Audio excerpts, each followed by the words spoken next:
Good morning, everyone, and welcome to the 5th Annual Rare Access Action Project Access Conference. This is our annual meeting focused on exploring the drivers that impact patient access and solutions that can improve and broaden rare patient access to rare therapies. Of note for those in the room, the proceedings are recorded and we share with our members and colleagues throughout the days after the conference. And so we will see and you'll be able to share more broadly here. Because of the venue, we aren't able to live stream. And so again, we have to rely on people coming into the Senate Turkson building and being able to attend. So at this time, I would like to thank our life sciences partners and our patient advocates for their support throughout the year. We have a few of our life sciences partners here, and we want to especially say thank you to them, such as Biogen, Merck, Sanofi, and our other partners. When RAAP transitioned from an ad hoc coalition in 2018 to a nonprofit, it was because of the encouragement from these colleagues across the rare disease community that made this possible. Since 2018, RAAP has become a leading voice on patient access issues at both the federal and the state levels. In large part, this is due to our team tirelessly advocating in Washington, D.C. and in state capitals across the country. Further, we have created unique opportunities to build bridges with policymakers through collaborative partnerships such as with the National Conference of State Legislatures and other state-based organizations.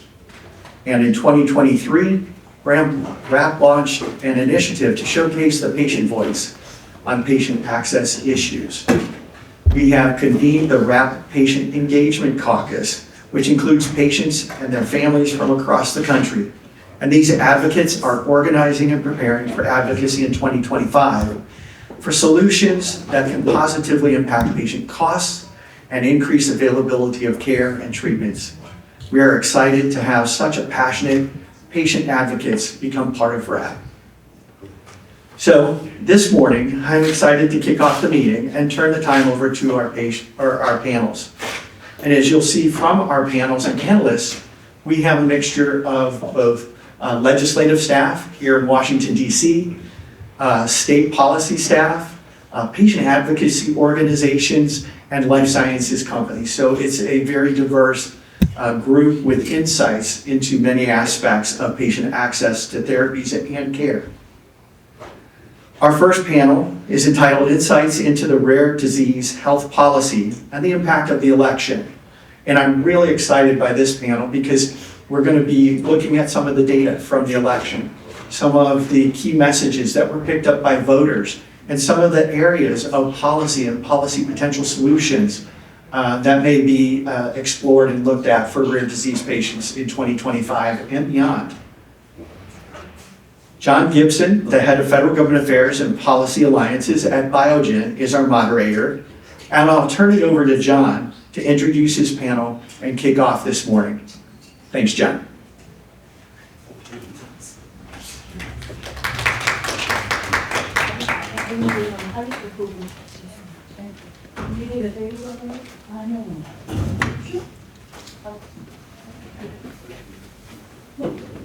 Thank you, Mike. Good morning, everybody. Good to see everyone here. My name is John Gibson. As Mike said, I lead as Mike already said, I lead our Federal Government Affairs and our Policy Alliance team at Biogen. I've been with the company for actually over 10 years, all working in government affairs, but I really got involved in rare disease public policy work for Biogen's first approved therapy for spinal muscular atrophy about 8 years ago, which also thrust myself and our team really involved into newborn screening and other rare disease issues. I'm really proud to advance policies to support the rare disease community and serve as the chair of the Federal Policy Committee for the Rare Access Action Project. So this morning we have the great pleasure of having a few experts in public policy and elections. We have BJ Martino, who's president and CEO of the Terrence Group. He's worked for over 2 decades on political campaigns, strategic research, polling, and issue campaigns. And Connor Shee, who is the Senior Health Policy Advisor for the Senate Finance Committee, who fortunately for many of us know his great work and always has an open door. So thank you for that. But he served on the Senate Finance Committee with Senator Craper for the last 4 years, and previously worked for Senator Tim Scott in various roles. We were supposed to have Polly Webster also with the Senate Finance Committee, but unfortunately, she has some kids that are sick with the flu, so couldn't make it today. But so you're stuck with us three. So first, I'm going to start with BJ. And why don't you share a little bit about the election results and any data you may have or be able to share on these elections that may be helpful for our discussion today. Sure. Thank you. Good morning, everyone. I think the most helpful thing to start off in terms of getting our heads wrapped around what happened last Tuesday is to understand some of the fundamental factors that were at play. I think of which there are really primarily three. One is about issues and how this campaign played out more over issues rather than it did personalities. Much of the polling in this last cycle, a lot of the pollsters asked a couple questions about Donald Trump and Kamala Harris and asking their personal view versus who do you think did a better job either in their office as vice president currently or previously as president. And consistently, Harris's image was a little bit better than Trump's as we look poll to poll. But in terms of who do you think could do a better job or who did do a better job, Donald Trump had a consistent advantage. So when you look at those issues though, and some of the national exit polls suggest that there were really two major issues that were driving voters. One was economic concerns, and the other was this future of democracy, right? The idea that the Democrats have been pushing about that issue. And both had about a third of the electorate saying that it was most important to them. What turns out, what's interesting about that, and if you said the economy was most important, you're more likely to be a Trump voter. And if you said democracy, you're more likely to be a Harris voter. The exit polls, though, continue to dive in a little bit and ask, oh, how do you feel the economy is doing? Excellent, good, fair, poor. Those who felt that it was not so good or poor, which were 2/3 of the electorate, were breaking largely for Trump. When you ask voters about how much democracy is threatened, those who said it was very threatened were 39% of those who voted. They voted for Donald Trump 52-47. Democracy was a driving issue for a part or named by a part of the Democratic base, but for those who felt democracy is threatened, clearly Donald Trump wasn't identified as the primary concern about the future of democracy. There were other concerns clearly driving some of those voters, and I think that speaks to some of these other factors that were at play. The other thing I think is just simply change. You look at President Biden's job approval score. He had a 58% disapproval among all those who voted on election day, and those largely voted for Donald Trump. What you saw, though, when you asked voters who could be that factor for change, Trump won that. Who would most likely the person to bring change? Who is most likely to be the person who could be a leader going forward? It was also Donald Trump. I think the one thing that the campaign on the Democratic side failed to do was to put forth in any meaningful way to voters how would they be changed from the last 4 years of the Biden administration. They were given several opportunities to do that and failed to do that. They tried to make this about change. They tried to grasp the mantle of change by talking about change in tone from the Donald Trump presidency prior, but that didn't fundamentally land with voters again because they were focused on issues rather than on those personalities. And I think the final thing to talk about in terms of the larger framework of this election is the idea that we've undergone a true realignment. When you hear that term thrown around, every election when one party takes over, another party takes over, someone on some cable channel says this is a realignment. But what is a realignment fundamentally? And this goes back to my old political science days. V.O. Key, who was the godfather of 20th century American political science, he came up with this idea of the realignment, and he said it creates cleavages that weren't otherwise existing in the electorate. It is durable, meaning that it lasts more than one election. And finally, it leads to significant policy changes. I think the 2016 election was one of those realigning elections. This election perhaps was just reinforcing or finishing off some of the aspects of those realignment. And what is that realignment? I think the best way to describe it is a populist realignment in our politics. You see a cleavage based on college attainment versus non-college voters. That gap is as large as the gender gap, which is something we've always talked about in politics. So both of those factors are now equally at play, and that college attainment gap has grown much, much larger. You see in the data that middle and working class voters, anyone in households making $33,000 to $99,000 a year, voted for Trump. High income households also correlates with high education, more likely to be voting for Harris, and those under 33,000 a little bit more likely voting for Harris. But you have this new cleavage in the electorate, and it's going to have those policy changes, because what is the core of the populist sentiment that is now driving a lot of our politics? It is anti-big. There is lack of trust, not only in big business, big healthcare, big pharma. There is lack of trust to big government. These voters have felt like the elites have been telling them things for years and demanding that they believe things. And there is some of that fed up with anyone who is big or elite telling them what they should think, what they should do, what they should believe. And I think you see that obviously in the Trump burgeoning administration and some of the picks here. There is a desire to go into some of the bureaucracy here and dismantle what they previously called the administrative state. There is that drive right now in this incoming administration. I think the other thing that's important for all of us to understand, and for messaging going forward, when you're talking to voters who are populist and have economic concerns, it never does anyone any good in any large industry to talk about the problems of the industry.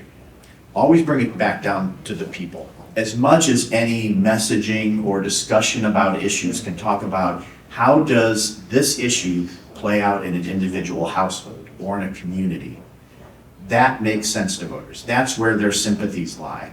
If at any point you're ever, as an industry, saying our industry is stymied because of X, no one has any sympathy for your industry. It doesn't matter what you're experiencing, because they think you're just trying to make more money. That's the mindset of this populist voter.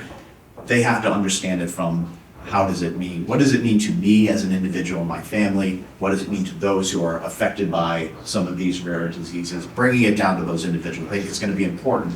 It's always been important, but especially now, given where the populist mindset of the electorate is. So maybe a quick follow-up before I get to you, Connor. So with this changing electorate, are you finding you have to do your job differently? And you have to, when you think about polling and you think about the research you're doing, like how are you able to capture these viewpoints? Maybe they're non-traditional or they don't want to participate in the process. So how do you get to think forward now in this changing electorate? Well, I think the polling industry, there's differences, I think, between the public pollsters who every 4 years are accused of having missed versus some of the private pollsters. And much of what the private pollsters do, meaning I'm doing my work for largely political campaigns, political committees, sometimes outside groups who are doing independent expenditures, we're working off of the voter list. That's the foundation of everything that we do in our surveys. And so we're making sure that we're getting that accurate representation. One of the big misses in the states of 2016 for the public pollsters, and I've been in discussion with several of them since then, is this idea of this educational attainment. It is harder to get those, especially in rural areas, lower education levels. They come out for only presidential year elections. Maybe they only care about the presidential. They don't even know who's running for Senate or House until they show up on election day to perhaps vote in that election. But that was who a lot of those pollsters were missing in that time. So it's always incumbent upon us to make sure that we look at the voter list and make sure we get an accurate representation, not just by partisanship or gender or age, but we look at geography, we look at that educational attainment to make sure, and it's harder to get those voters, more expensive to get those voters, but you have to go after them. So that's one thing the polling industry is doing. I think the other thing that's lost oftentimes is that's what we call quantitative information. I'm taking a survey and I'm able to generalize it to a population. There's also the qualitative. that is the focus group, talking to voters, letting them express themselves in their own words. And I think back to more than 8 years ago when I was doing focus groups in rural Minnesota in early 2016, asking swing voters and some Democratic-leaning voters who they were going to vote for president. And they said Donald Trump. And I asked, well, why is it? Well, he said, all I know is that she's the status quo, meaning at that time Hillary Clinton, and he's going to bring change. He might start World War III, but at least there'll be change. And heads in the room all nodded at that. This idea that it was the burgeoning populism there, that the elites have done stuff for years, and we've had recessions and recoveries have happened in the urban areas and the suburbs, but not out here. Nothing's really improved out here for a long time. Here's someone who's at least speaking to us.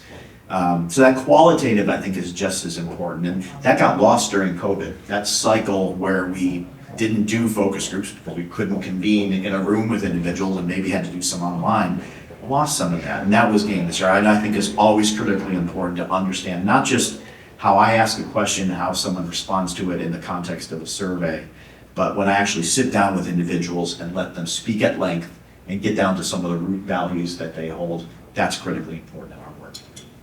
Thank you. So over the past weekend, I attended a bipartisan congressional conference with members from the House Energy and Commerce, as well as the Ways and Means Committee.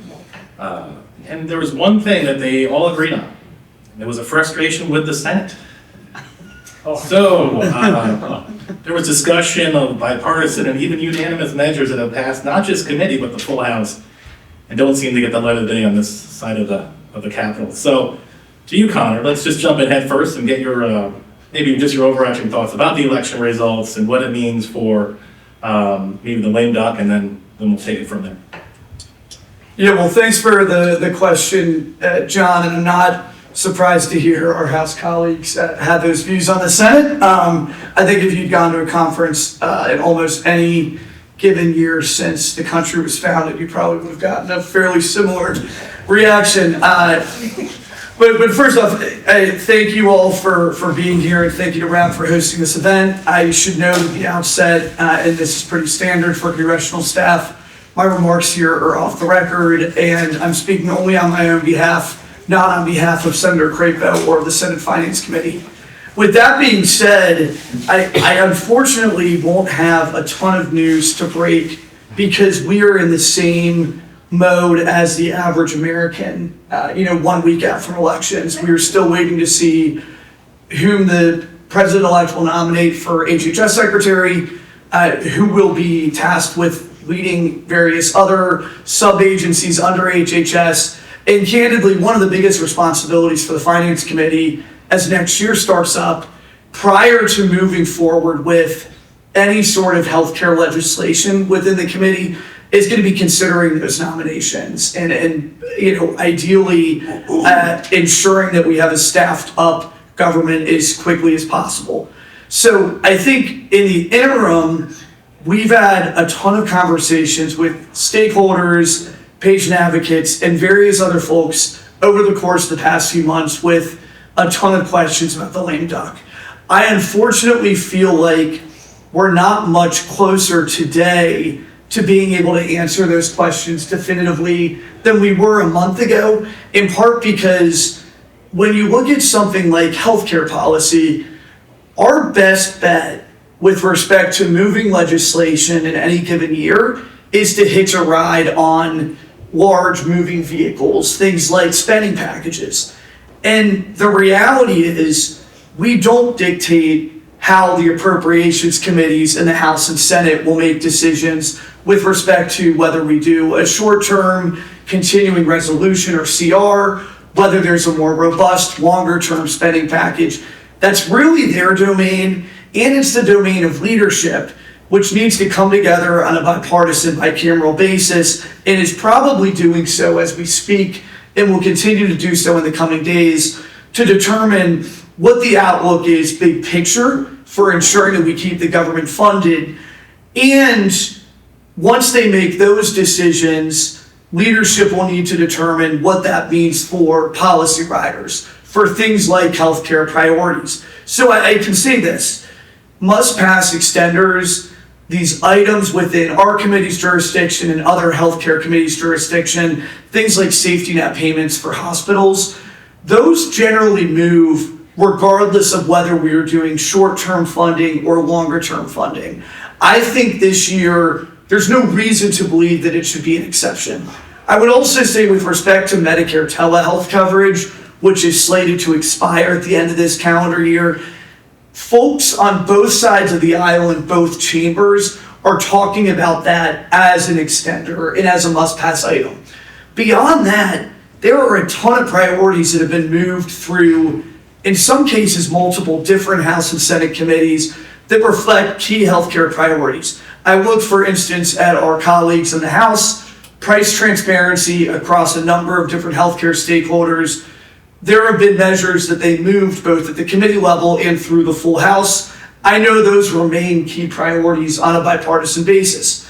For our committee, last year we moved a suite of pharmacy benefit manager reforms that were really driven towards ensuring that patients can actually access the prescription medications they need across Medicare Part D and Medicaid, which are within our jurisdiction, and ensuring that we have broader affordability in access, including with respect to the community pharmacies that for a lot of seniors and a lot of working families are really the lifeline when it comes to healthcare.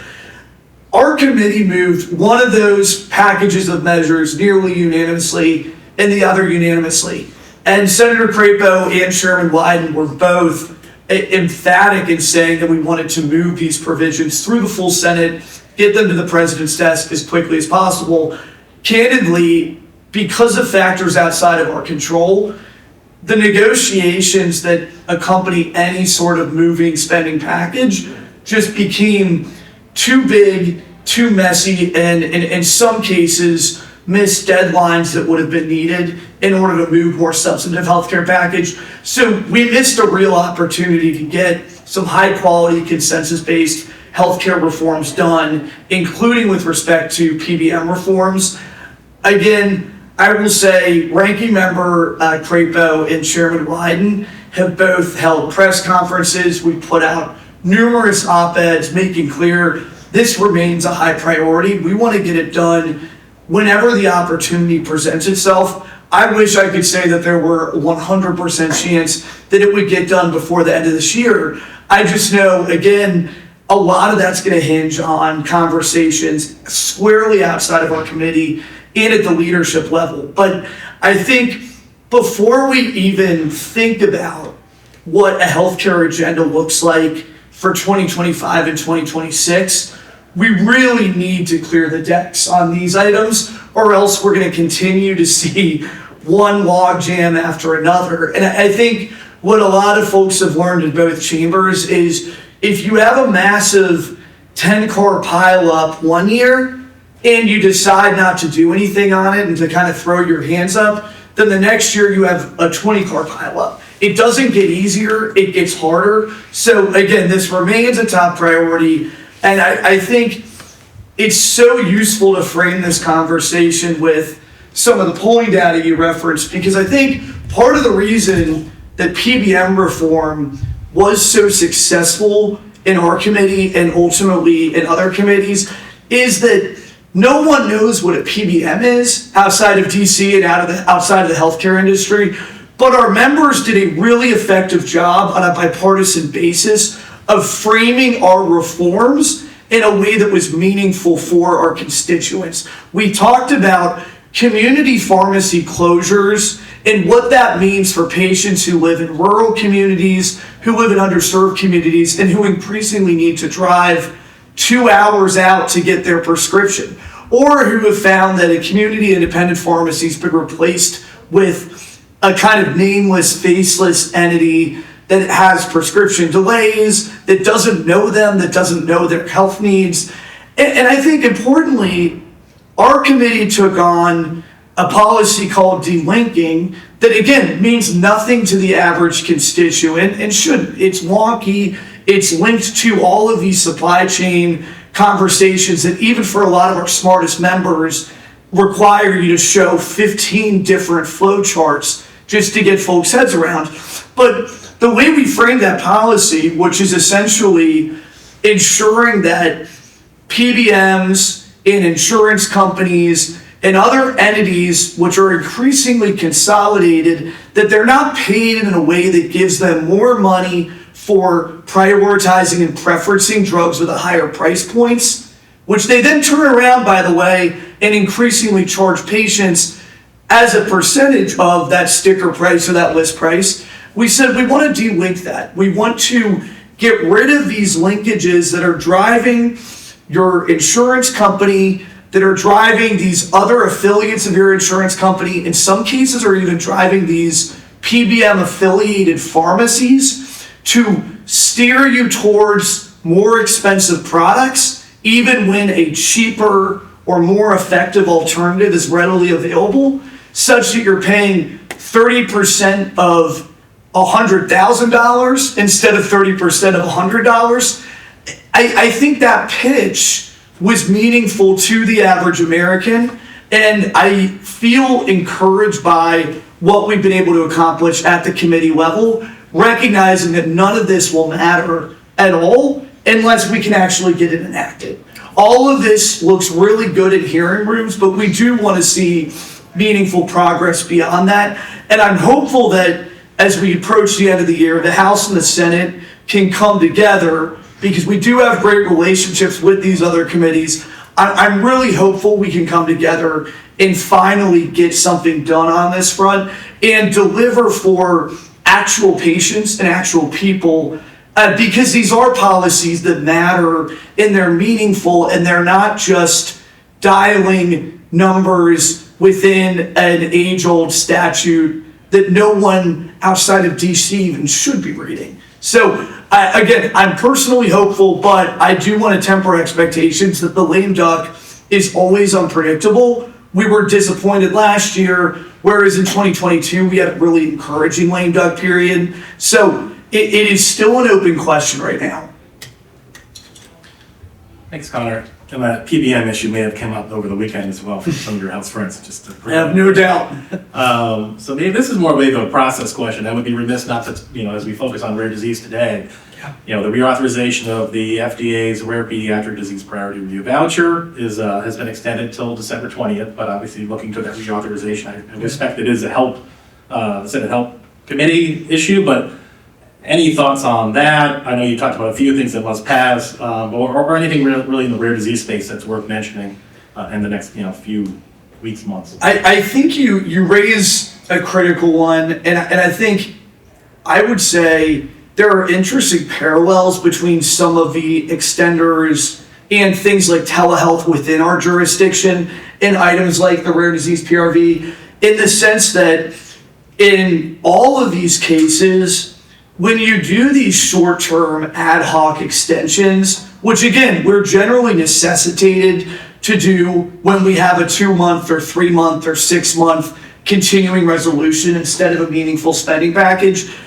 you create a lot of uncertainty, volatility, and unpredictability. And particularly given that a program like the PRV is intended to spur innovation and to encourage and attract investment and to de-risk to some degree investments that otherwise have faced historic headwinds, it is critically important that we not think in terms of 2 or 3 month extensions, and that we do look towards longer extensions and reauthorizations. I think that is an opinion that's shared by members on both sides of the aisle and in both chambers. I think from a process standpoint, if we're able to have a robust discussion about moving meaningful policies beyond pure extenders, then I think you can have a real conversation across committees, across chambers, about what an appropriate and frankly what an ideal length is with respect to any given extension or authorization. And I think that policy, much like many of the ones within our jurisdiction, is a perfect example of why that's better. But at the same time, I think if we're in the realm where we're looking at a shorter term CR, I think our friends at the Health Committee will face a lot of the same challenges we do, just in terms of parsing out, where would you get a green light to go beyond the duration of a CR with respect to any given extension or reauthorization. And I would just say historically, and this is true whether Democrats or Republicans are in charge, historically, if you're in a CR universe, it is really tricky to extend anything beyond the end date of that. There are exceptions, but there are not a lot. I think the interesting about the PPRV program is it costs the federal government $0. So that's even more challenging when you think about CR and budget and all that kind of stuff. Maybe one other question on the process before we kind of jump back to the election, but I mean, obviously gavels are going to change in the Senate. Do you perceive there actually be hearings in the next 2 months? It's a political question, but also a policy question about with gavels changing, and do you actually have to give on certain things? Do you have to actually kind of give and take related to legislation? Do you see there actually being real hearings in the next 2 months? I think it will probably vary by committee. I will say I don't have anything to forecast or preview with respect to the Finance Committee at this point, just because Chairman Wyden will retain the gavel until the new Congress begins. And again, I will say it could be the case that right now there are no plans for any, and that a week from now, Chairman Wyden could say, oh, I actually would want to do a hearing on X, Y, or Z, and he'd have the right and the prerogative to do so. I will say, I think, based on staff level conversations in both chambers across the relevant committees, I think everyone right now is waiting with bated breath to get signals as to what the next funding bill looks like and what, if anything, healthcare policy riders might look like. And that process, even if it's straight extensions, generally takes a lot of work and a lot of engagement. So I tend to think end of year lame duck discussions right now feel to be relatively dominant. I also think once nominations start to be announced, and I know we've gotten a lot of names, I don't think we've had names for anything HHS related yet, but again, I wouldn't be shocked if I looked at my phone after this and there was some X post indicating 5 new additional nominees. I tend to think, when we as we transition into the new Congress, confirmation hearings are going to be the immediate focus. And sometimes you have nomination hearings prior to the start of the new Congress. Other times they're delayed. I think it's too early to know with some of those things because you have to deal with paperwork requirements and any number of other steps from a due diligence standpoint. So I think that will look to be the next big focus. I would tend to think most policy work in the interim will be with an eye towards potential end of year opportunities. And I think, if we do a 2 or 3 month CR or 4 month CR, whatever it may be, or if we do a more meaningful package, if history is any precedent, it'll be pretty close to December 20th by the time we do it. It has happened more often that we've actually blown past a deadline than that we have extended funding well in advance of a deadline, particularly in recent years. And once you're at that point, I tend to think members are very eager to go home for the holidays. Again, even the 20th, I think there were many public statements of grumbling around how close that is to Christmas. So I do think, we'll come back next year refreshed and rejuvenated. And I think it's fair to say, with respect to rare disease issues, Senator Crapo's been outspoken on this front and has been outspoken on finding opportunities to enhance innovation into meaningful treatments, meaningful medical devices, meaningful new uses for existing treatments that can make a real impact with respect to rare disease patients in particular. It's been a priority for many of our members, including my former boss, Senator Scott, among others. So I will say, I think it's fair to assume that as Senator Crapo prepares to take the chairman's gavel going into next year, these issues are absolutely top of mind. While at the same time, I should note, going into next year, we have a bunch of incredibly high leverage, high octane tax policies that will be set to expire, including in some cases tax increases that would be slated to go into effect in 2026 that could mean for a lot of middle class families their tax bill could more than double. In some cases they'd be paying thousands of dollars more. You look at something like the standard deduction that the vast majority of Americans claim in any given year insofar as they have sufficient income to pay taxes. We doubled that a few years ago. That's slated to expire. And so again, I think as the Finance Committee Chairman, and I should say the incoming Finance Committee Chairman, I don't want to get ahead of myself or ahead of Senator Crapo. Senator Crapo's been incredibly outspoken about the fact that priority number one for next year for the committee that oversees taxation needs to be ensuring meaningful extensions for the tax relief that we provided back in 2017, in addition to other tax priorities. I think the timeline that they're targeting, that they've been very public about, is relatively ambitious, but I also think it's fair to say we need to walk and chew gum at the same time as a committee. Certainly at the staff level, those of us who work on healthcare policy will be continuing to work through both bipartisan projects and finding additional areas where we can make a real impact. So it is not as if healthcare goes on pause, but I would be remiss in not mentioning that I think those tax deadlines are going to be a massive specter just because the stakes couldn't be higher for the average American. It's the largest tax year since 1912, I think. So it's I've heard the tax Super Bowl. I've heard a lot of other ways to talk about it. But Yes. It's going to be a wild year for tax. Everyone's so excited. I can see in the room especially. And I'll just add to that too. I think for the average voter, we know this is coming here. Everyone inside the Beltway, and a lot of folks do. The average voter, they really don't know. Exactly. It was nibbled at in some of the campaigns, but not in a way to really get voters to understand what's at stake in this tax debate. Yeah, it's going to come as a shock and surprise to the vast majority of American voters. It's like a good lead-in, BJ, because I was going to ask, what do you think you were most surprised about the election? Maybe not in this policy issue, but maybe you first about anything that really just completely jumped out there that surprised you, and then if you're willing to answer that question too.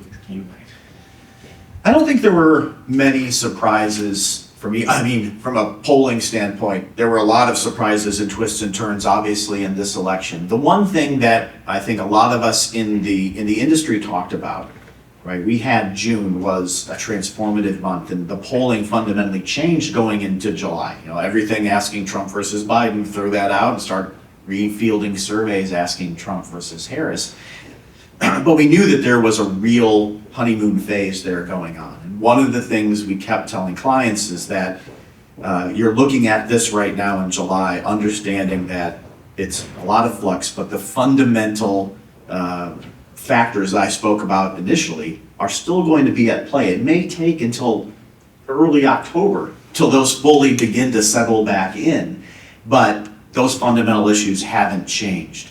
I think the other surprising thing perhaps was how close we were able to get many of our down ticket candidates to perform close to the president, and that has helped Republicans keep the House. Ultimately, that has happened now.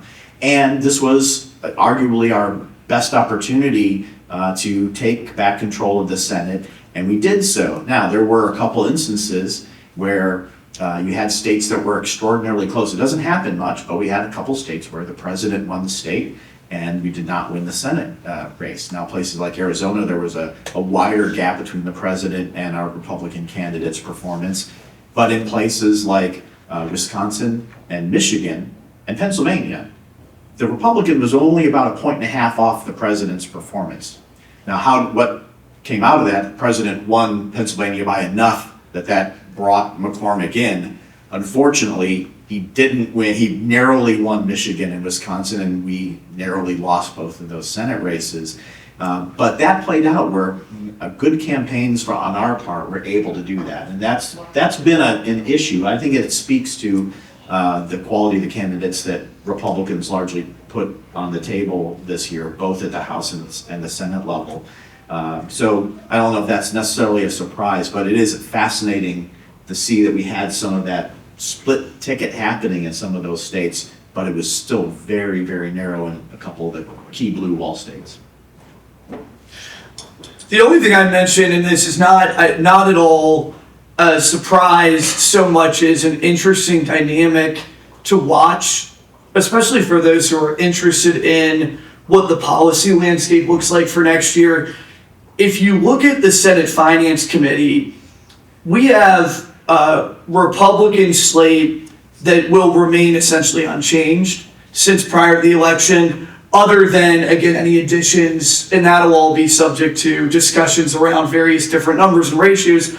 But if you look at the Democrat side of the committee, they already had a number of retiring members, Senator Cardin, Senator Stabenow, Senator Carper. So you got 3 there. Senator Menendez obviously departed the Senate shortly before the elections. There's a 4th. And Senators Casey and Brown were both defeated in the election. That is a massive turnover year over year for the Democrat side of the dais. And I think it's something that our members will have to navigate as we seek out bipartisan policymaking opportunities, just because it will change substantially the composition of our committee. It's abnormal to have such a massive changeover in the Senate. In the House, it's actually historically not as uncommon, just because it's 2-year terms, and sometimes you'll have a lot of frontliners of one party or the other on a committee, and they'll all lose at once. But I will say, see, with finance, you got a significant change up in terms, in addition to the changing of the gavel. Also, if you look at the House Energy and Commerce Committee, you have a chair who's leaving, and Kathy McMorris Rogers. She's been an excellent partner for us, and Senator Crapo said as much. It'll be really interesting to see what a new change up in leadership over at Energy and Commerce looks like as well. Just because, again, this is a lot of dynamism year over year, particularly when it's happening in parallel to, it'll be a new HHS secretary, new CMS administrator. So I do think it's hard to crystal ball anything in a normal year on the Hill, particularly these days. But with health policy, there are a lot of different moving vehicles to track in terms of significant changes with big implications. So hopefully all those things end up having exclusively positive or neutral implications. But we are losing a lot of members on both sides of the aisle. I'm going to come right back to you on that same. So I was going to ask this to Polly, but of course she couldn't make it due to her kids. So, as you said, the Senate Finance Committee is going to lose 6 Democratic members. One is, what are your thoughts about timing related to when they'll possibly name those members? And the second part is, are you really for the rare disease community, as we're really trying to educate new members on the committee about the importance of rare disease research and the rare disease health priorities and health policies, what are your recommendations for us to ensure that we're getting our voice out there? Yeah, it's one of those black box processes on both sides, and each side has their own process in terms of setting committees. I will say, I don't know if there is a firm date as of now for when those allocations will be finished. I know in some past years it's been wonky because we've had runoff elections or other sort of timing change-ups. But I will say, I would continue to monitor over the course of the next month or two, just to try to get a sense of what the new membership might look like. I will say it is impossible to predict which new members will get onto any given committee in any given year.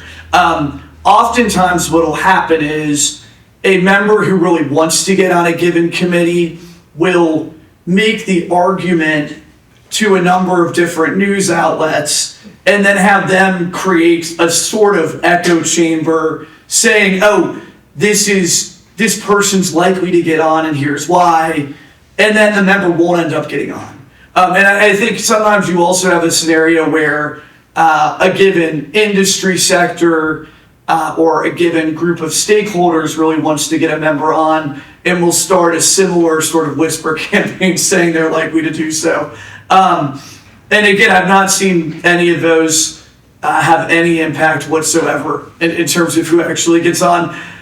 Obviously, on both sides, and this is public knowledge, preference comes into play, leadership perspectives come into play. But I think in general, finding as many solid champions as possible is really critical. And I would also say you got, a couple members coming over from the House to the Senate, always worth welcoming them into the fold, recognizing that they'll have a broader range of constituents in many cases, and some have had a really good track record on certain issues in the House that can translate over here. But you kind of have to cast a wide net up until you know who's on committee for sure, just because it is impossible to predict in advance. And I will say one nice thing about rare disease policy is that there is a really rich bipartisan legacy in terms of advocacy on rare disease patient challenges. At the same time, there's also a lot of nuance and a lot of variation.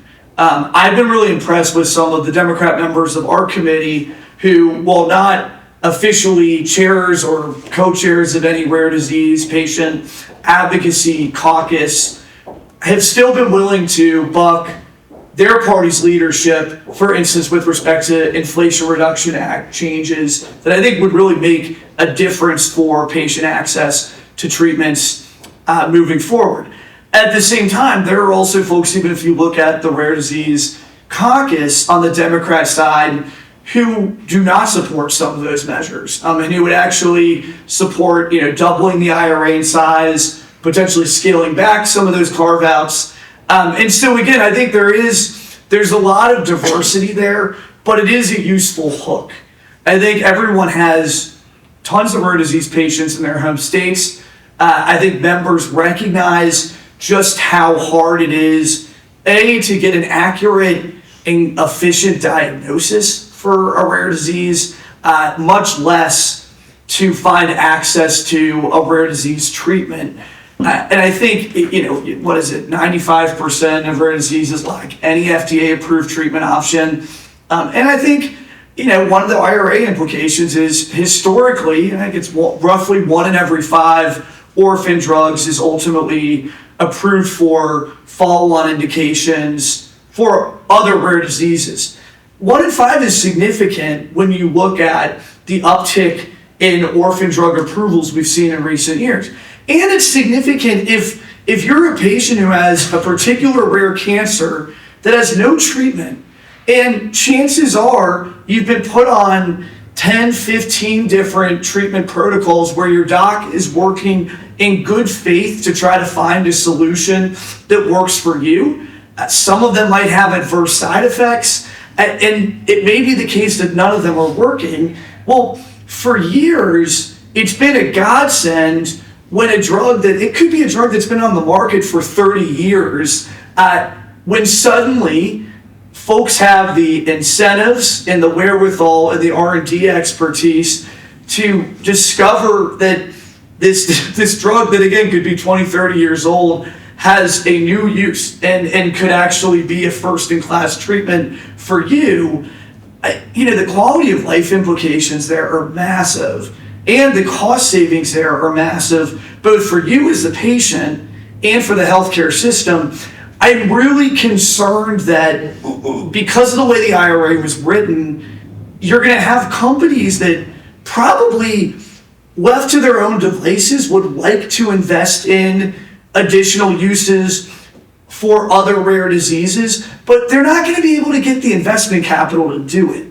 Right? They're not going to be able to fund the clinical programs, some of which are millions, tens of millions, hundreds of millions of dollars, in order to get those new uses, because from an investment standpoint, it's like, okay, I'm going to be pouring money into a product with, 10, 15% chance that I get anything back at all.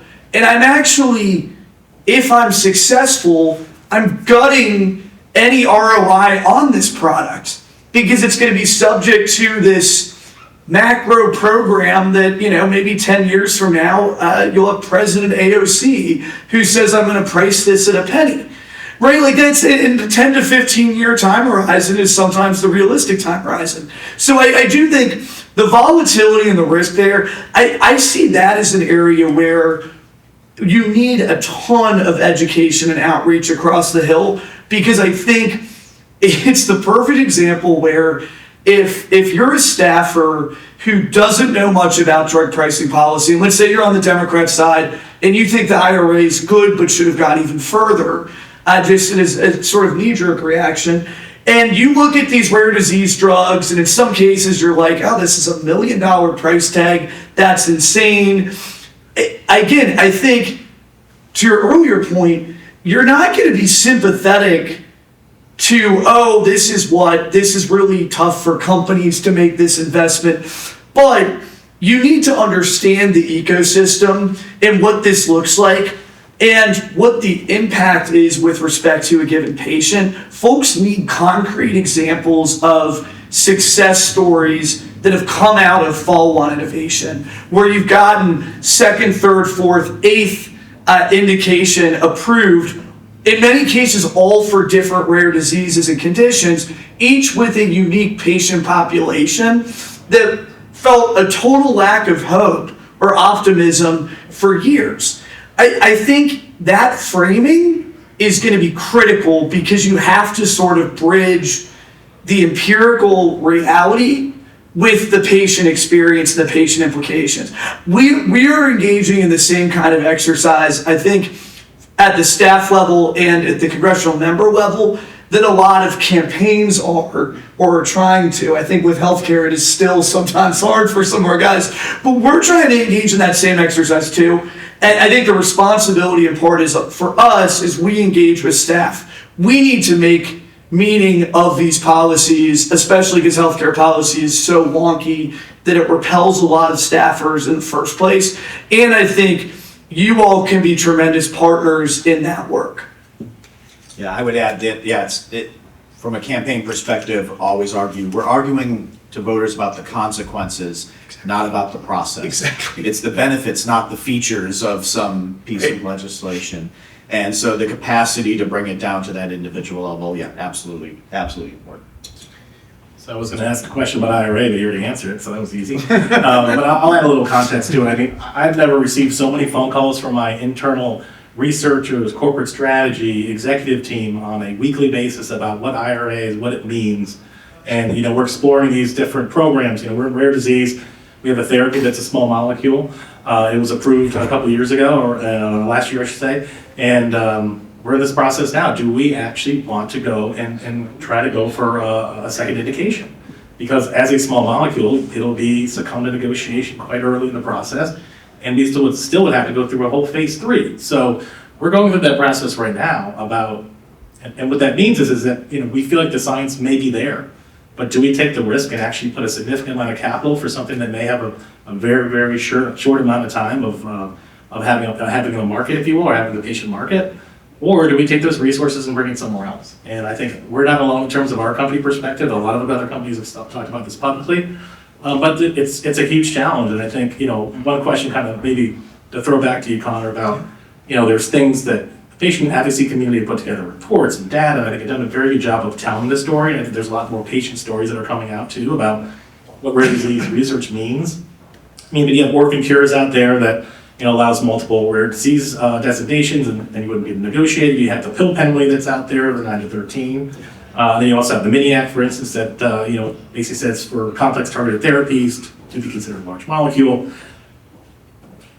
The elections happen, we're here now, and you may not be able to answer some of these things, but what do you see as the future of the IRA, especially related to kind of the drug price negotiation and the areas that are really going to impact rare disease? I know you kind of answered some of it to a degree, but it's a little bit more direct. No, it's a great question. I would say, with respect to the future of the IRA, one key outstanding question for all of us, including the Hill, is what will the posture of the incoming administration be with respect to the IRA? I think until we have an HHS secretary in place, nominated and confirmed, until we have a CMS administrator nominated and confirmed, and until to some degree, we hear something more direct from the president-elect's operation in orbit around the future of the IRA. I think that'll remain an open question. I think certainly, we were constantly encouraging and urging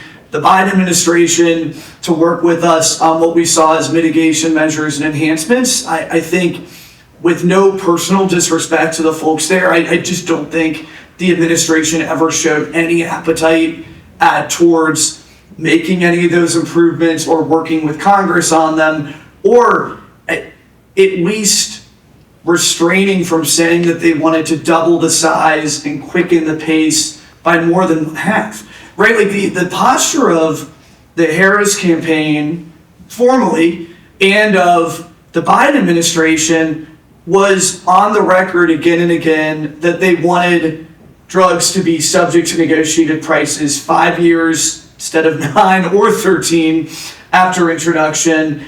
They wanted to reduce the price ceilings in terms of actually setting those prices, particularly over time. And they wanted to double, or no, more than double, they said 50 per year, the number of drugs eligible for it. And so I think that direction, we were emphatic. Senator Crapo said again and again, we thought, if anything, we needed to mitigate and improve, increase transparency around elements of the IRA, and that expanding it was going in exactly the wrong direction. But certainly, we look forward to working with the incoming administration on issues around the IRA. I think Senator Crapo and other Republicans on our dais have been crystal clear with respect to the directions we think we should pursue, both administratively and legislatively. But we'll have to see sort of where the new administration comes down. I think from a legislative standpoint, Senator Crapo has signaled support for and nodded towards a number of the proposals you mentioned. We are anxious to work with the members of our committee and of other committees who have introduced and championed those policies. I think one of the challenges is just, how do you ensure that we continue to see bipartisan support for any of these given measures? Because I think that's going to be crucial to maximizing the opportunities for success. And I think there will have to be ongoing engagement with the relevant committees in both chambers, including on the Democrat side, especially given that the Congressional Budget Office will most likely continue to say each and every one of these measures has a significant price tag. And you have a lot of advocacy groups, especially those that work really closely with my Democrat colleagues, especially in the House, who, again, I think share the Biden administration's view as opposed to our more skeptical view of how the IRA's played out so far. So I will say we will continue to work with anyone and everyone who's willing on all of these issues to try to get rid of or at least mitigate some of the distortions in the system. But we do recognize all of these are going to be uphill battles. They're going to involve give and take. I think it's really encouraging that with orphan care, as you saw, bipartisan introductions in both chambers. And I thought the Energy and Commerce Committee had a great hearing on this and other measures. With respect to the 9 and 13 challenge, it's a trickier issue among Democrats. And I think they've been very upfront in saying as much. And I think for advocacy groups who want to expand the IRA, it is just such an easy talking point for them to say, okay, you want parity for small molecules and biologics? Great, let's do 9 years for both, or let's do 5 years for both, or 2. And from a messaging standpoint, this gets back to that same issue, they can make the case to anyone's constituents that, okay, if you scale it back such that a small molecule drug pill from your local pharmacy can't be price negotiated until 11 years in, price control doesn't take effect until 13 years later, as opposed to 9 now, they're able to say, oh, this is actually an effort to keep the price of your medication higher for longer. Again, I think that's where education and outreach is critical, because the trade-offs are already becoming apparent, and some of them are very visible. But in the immediate term, especially because some of the trade-offs, unfortunately, are 10 years or 15 years down the line, right? You have to talk to folks who can tell you we're seeing fewer new starts for phase 1 clinical trials than we did previously, and that's where the most dramatic effect is. Slightly less dramatic, but still dramatic for phase 2, least dramatic for phase 3, right? That will have real world impacts, and plugs will be pulled, but it's really hard because on our side of a lot of these debates, we have to make arguments about hypothetical products or projections that rely on, fantasy scenarios or really nightmare scenarios where, we say, oh, if the IRA had been in place back then, you wouldn't have this drug, this drug, this drug. That is a much harder argument to make on its face than the one that the advocates for expanding IRA can make, which is we want more drugs to have lower government set prices so that you pay less. We want the program to apply to more people so that not just grandma gets to benefit, but your brother and sister and your wife and you do as well. And we want the prices to be even lower. We want to do this with more drugs every year. Like, there is a lot of simplicity to that. I think it's simplistic. Senator Crapo has been very clear that that is a problematic view, but it's also a view that, as we've seen, a lot of my Democrat colleagues and their bosses, they tried to make a relatively central issue in the campaign. Praising IRA, cheerleading for its expansion. I saw a lot of ads on it. I am just a policy guy. I will defer to others on what the effects of those ads were, but it's clear that they see this as a politically winning issue for them. I think peeling more Democrat members over to say, okay, let's at least mitigate or right size or tweak aspects of the IRA, that's going to be a crucial mission on this front. Yeah, the challenge is twofold in that voters often discount the future. That's exactly what you're saying, is that benefits 10 years from now, I don't care, I have to pay this month's rent. I have to pay for my drugs this month. So that's always in that, and it's just much easier to put a dollar figure on that. We're still in an era where you see those middle class and working class voters, they're still struggling from the after effects of high inflation. There was a drumbeat we heard from job numbers are better, the inflation rate is down, and I told campaigns, statistics don't pay the bills. You have these families who spent down their savings, credit card bills are at their highest level of all time. They're still digging out from this. The pain, the immediate pain maybe has stopped being inflicted upon them, but the after effects are still being grappled with and they're still digging out. So any argument that talks about short-term economic impacts is going to be that much more effective for them while they're still trying to dig out from everything that's happened over the last couple of years. So both of those make the challenge that much greater.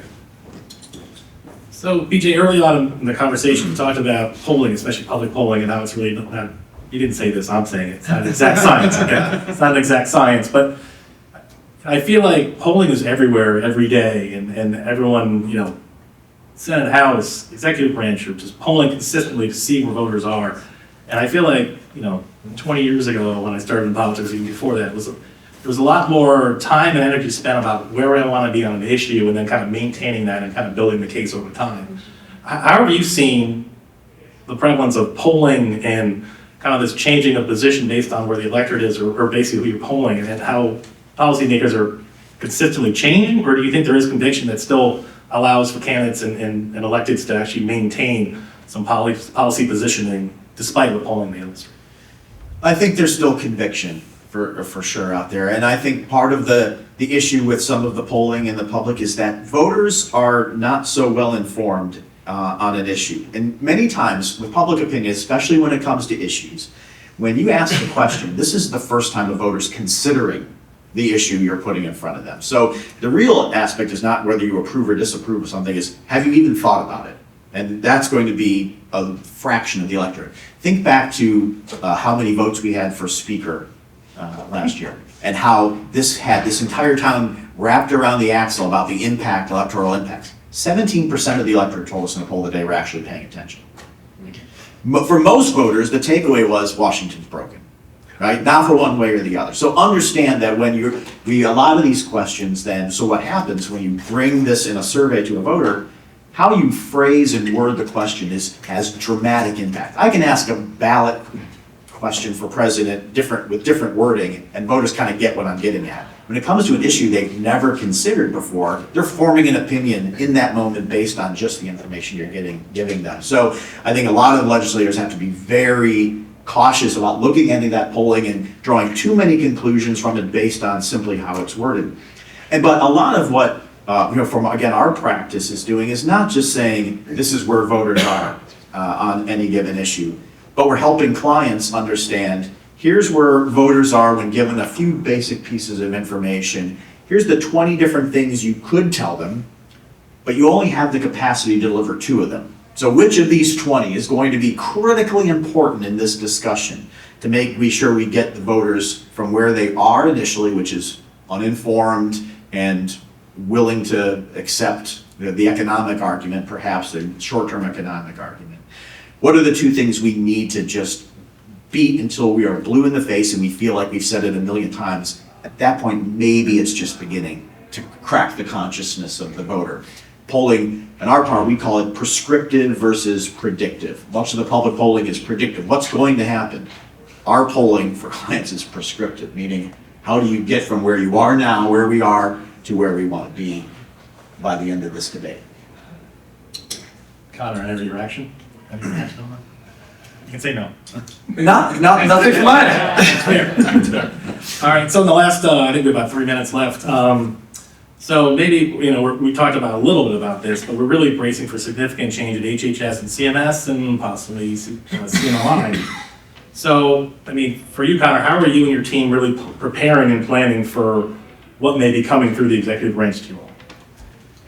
I think right now we're trying to focus on the universe of the known, which is trying to be ready for any eventuality with respect to the lame duck in the end of the year. I think we're not getting ahead of ourselves with respect to administrative decisions. The Senate has an advice and consent role. We will engage in the usual sort of requisite processes there. I think Senator Crapo has not made any statements, as far as I know, on the majority of the nominees thus far. But traditionally committees will do due diligence. I think, generally speaking, it's safe to say we are not going in with a preset list of expectations, including, again, with an issue like IRA. I think Senator Crapo will continue to work with our members on ideas and proposals that they have with respect to, for instance, IRA improvement, building on PBM reform work, clinician payment reform. And again, I think as we figure out who our new members are, we're also going to be talking to them about, what are your additional priorities? What do you want to take on next? And I think, we will look forward to working with and partnering as much as we can with whoever the nominees are. But I think the guesswork around who might occupy a given position and where they might come down on a given issue, we defer to the pundits on that piece. I think my last thing I throw out is that it's not too soon to start thinking about the midterms, and that there is going to be a number, especially in the House, and you have upwards of 40 gubernatorial elections that are going to be happening over the next 2 years, those few in 25 and then beyond in 26.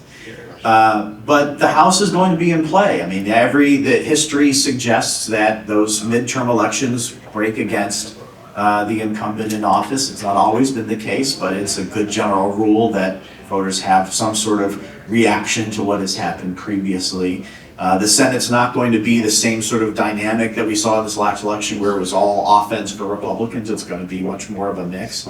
But that's going to start to come into play. The House is close enough especially, and I think there's enough seats that the Democrats are going to be thinking about that, and that's going to impact all this discussion as we go into the next year. The next election cycle has begun already, whether we like it or not.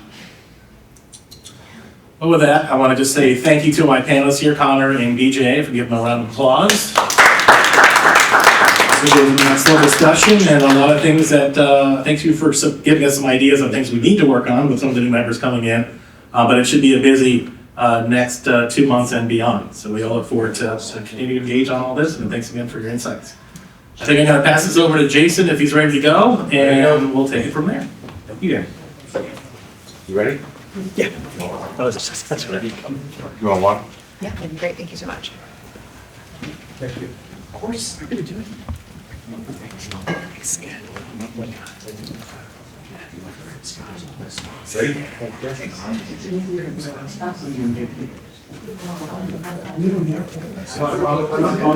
Thank you.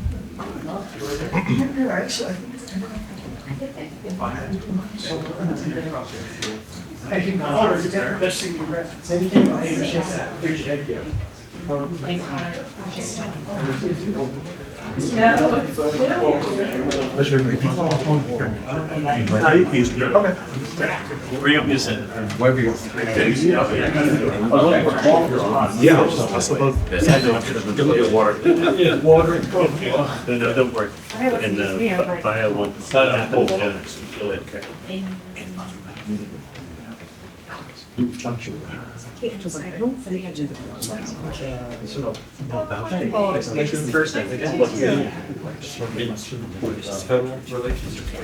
Well, I do, I'm interested in Alliance Development. the ones that I connected you to, so stay on them. They're very, you know, like. How about you?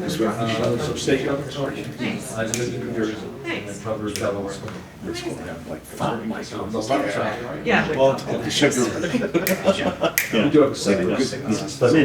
She's good to hear. Yeah. Where's the office? Here. Nice.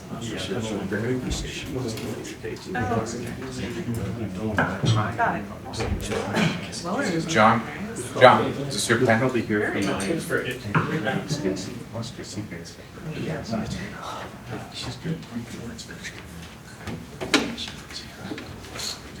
Are we ready? Mr. Cameraman, are we ready? We're ready. Okay. Well, good morning, everybody. Thank you all for coming. As Mr. Gibson said, my name is Jason Sonic, and I have the pleasure of working very closely with RAAP. I'm also been down here in DC for the last 25 plus years. I've seen a couple of transitions that we are yet to go through again. Each one brings sort of its own flavor and its own sort of, I don't know, craziness or whatnot. But what we're going to try to do and focus on today is less so much on, or not at all so much on, sort of what you just heard, which is the polls and the votes, and we're going to dive a little bit into, so now what next? You know, Connor and the rest of the panel sort of mentioned it a little bit on the substance, but we're going to get into it a little bit deeper, and what does it mean specifically for patients who are need access to rare disease therapies. And I feel really lucky to have this panel. It's a wide range of expertise, both in breadth and in depth, and promises to be a wide range discussion, at least according to my notes. And but of course, right, we are here for you. So if you guys have any questions here along the way, I think our panelists are quick on their feet and happy to adjust. So next layer here, I want to start talking a little bit about some issues that may have some bipartisan reform. We heard a little bit from Connor about the IRA, but I'm going to pivot to something else and that's going to be on PBM reform. There was some issue, right? There was some bipartisan efforts in the end of last Congress, and even if you read the rags, there might be some efforts on lame duck. I don't think that's going to happen, but we shall see. But we're going to talk now first about PBM, and so what I've asked each panelist, right, before they give their comments, to introduce themselves. I'm going to start with Shabir. So we're going to talk about. So Shabir, as you introduce yourself, and then give us some thoughts about and give the audience sort of you know how you came to your expertise on PBMs. I'm really trying to contain myself and remain not so partisan on this issue here and keep the language clean. But so Shabir, so talk to us a little bit about what you've seen, the impact to the patients, and then we're gonna continue with Shannon and Garrett on sort of the policy and the politics here and what hopefully these guys can do to support Shabir in his sort of uncovering, maybe that's the right word, some of the issues. Take it away. Sure. So I'm the executive director of the Partnership for Safe Medicines. We are a not-for-profit coalition of everybody who handles medicine in the supply chain. So not payers, not insurance companies, not PBMs, but manufacturers, wholesalers, pharmacists, and patient groups. And I got this executive director job around about 2017, but I've been working for the organization about 10 years. And I thought when I took this job, I was going to study crime. I thought, I'm going to read indictments, I'm going to read prosecutions, I'm going to learn how criminals sneak medicine in and out of the supply chain, and I'm going to teach. I'm going to turn that off. I'll try that one. And I'm going to teach pharmacists and media and patients and policymakers how you stay safe. Right? That was what I thought the job was. What I learned was that business decisions of people in the supply chain of how you pay for medicine actually create opportunities for crime. And PBMs, as Jason alluded to, are the example of that. What we found over the last 4 years as we were following the civil and criminal litigation was that there were PBMs under reimbursing pharmacies, especially the community pharmacies, independents, for HIV meds. $100 below cost. So you're a pharmacist, you see an HIV patient walk in the door and you think, I had to pay $3,000 for that medicine, I'm gonna get paid back $2,900. And that's a terrible thing in and of itself. But what we found was that criminals saw this and saw an opportunity, and they started taking empty bottles and filling them with pebbles or other random pills, Excedrin, and selling it to pharmacists, lying about all the Drug Supply Chain Security Act sourcing documentation for a $5 profit, right? I will tell you, no pharmacist is selling their soul for a $5 profit on the medicine. They're still losing money, truthfully. But what that meant to me is that I never thought I would be talking about PBM reform as an entree to crime, but those business decisions that PBMs made to under-reimburse actually create a black market. How big is a matter of how many patients there are and how much underpricing they do.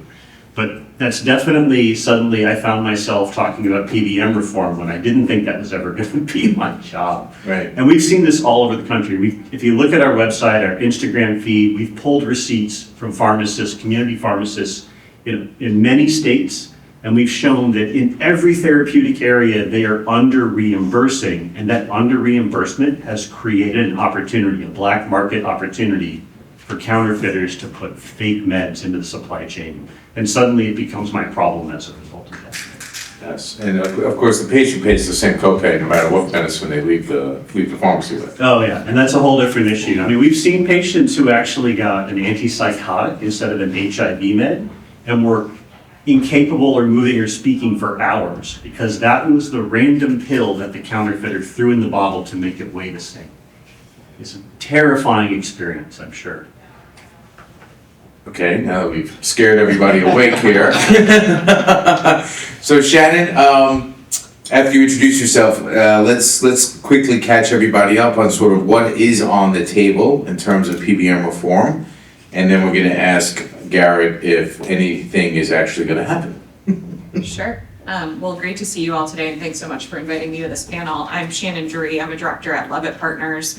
Do a lot of work in the Medicare, Medicaid, and drug pricing space, specifically focused on individuals with rare diseases and other complex health needs, folks dually eligible for Medicare and Medicaid, as well as folks with disabilities. So great to be talking with you all today. When it comes to PBMs, I think there's been a lot of activity in this space. You all heard Connor talk a little bit about that from the Senate Finance perspective. I think there's been at this Congress over 20 bills introduced focused on PBM reform, and a number of them take on the form of requiring additional transparency from PBMs in terms of how they're negotiating with plans across Medicare, Medicaid, employer-sponsored insurance.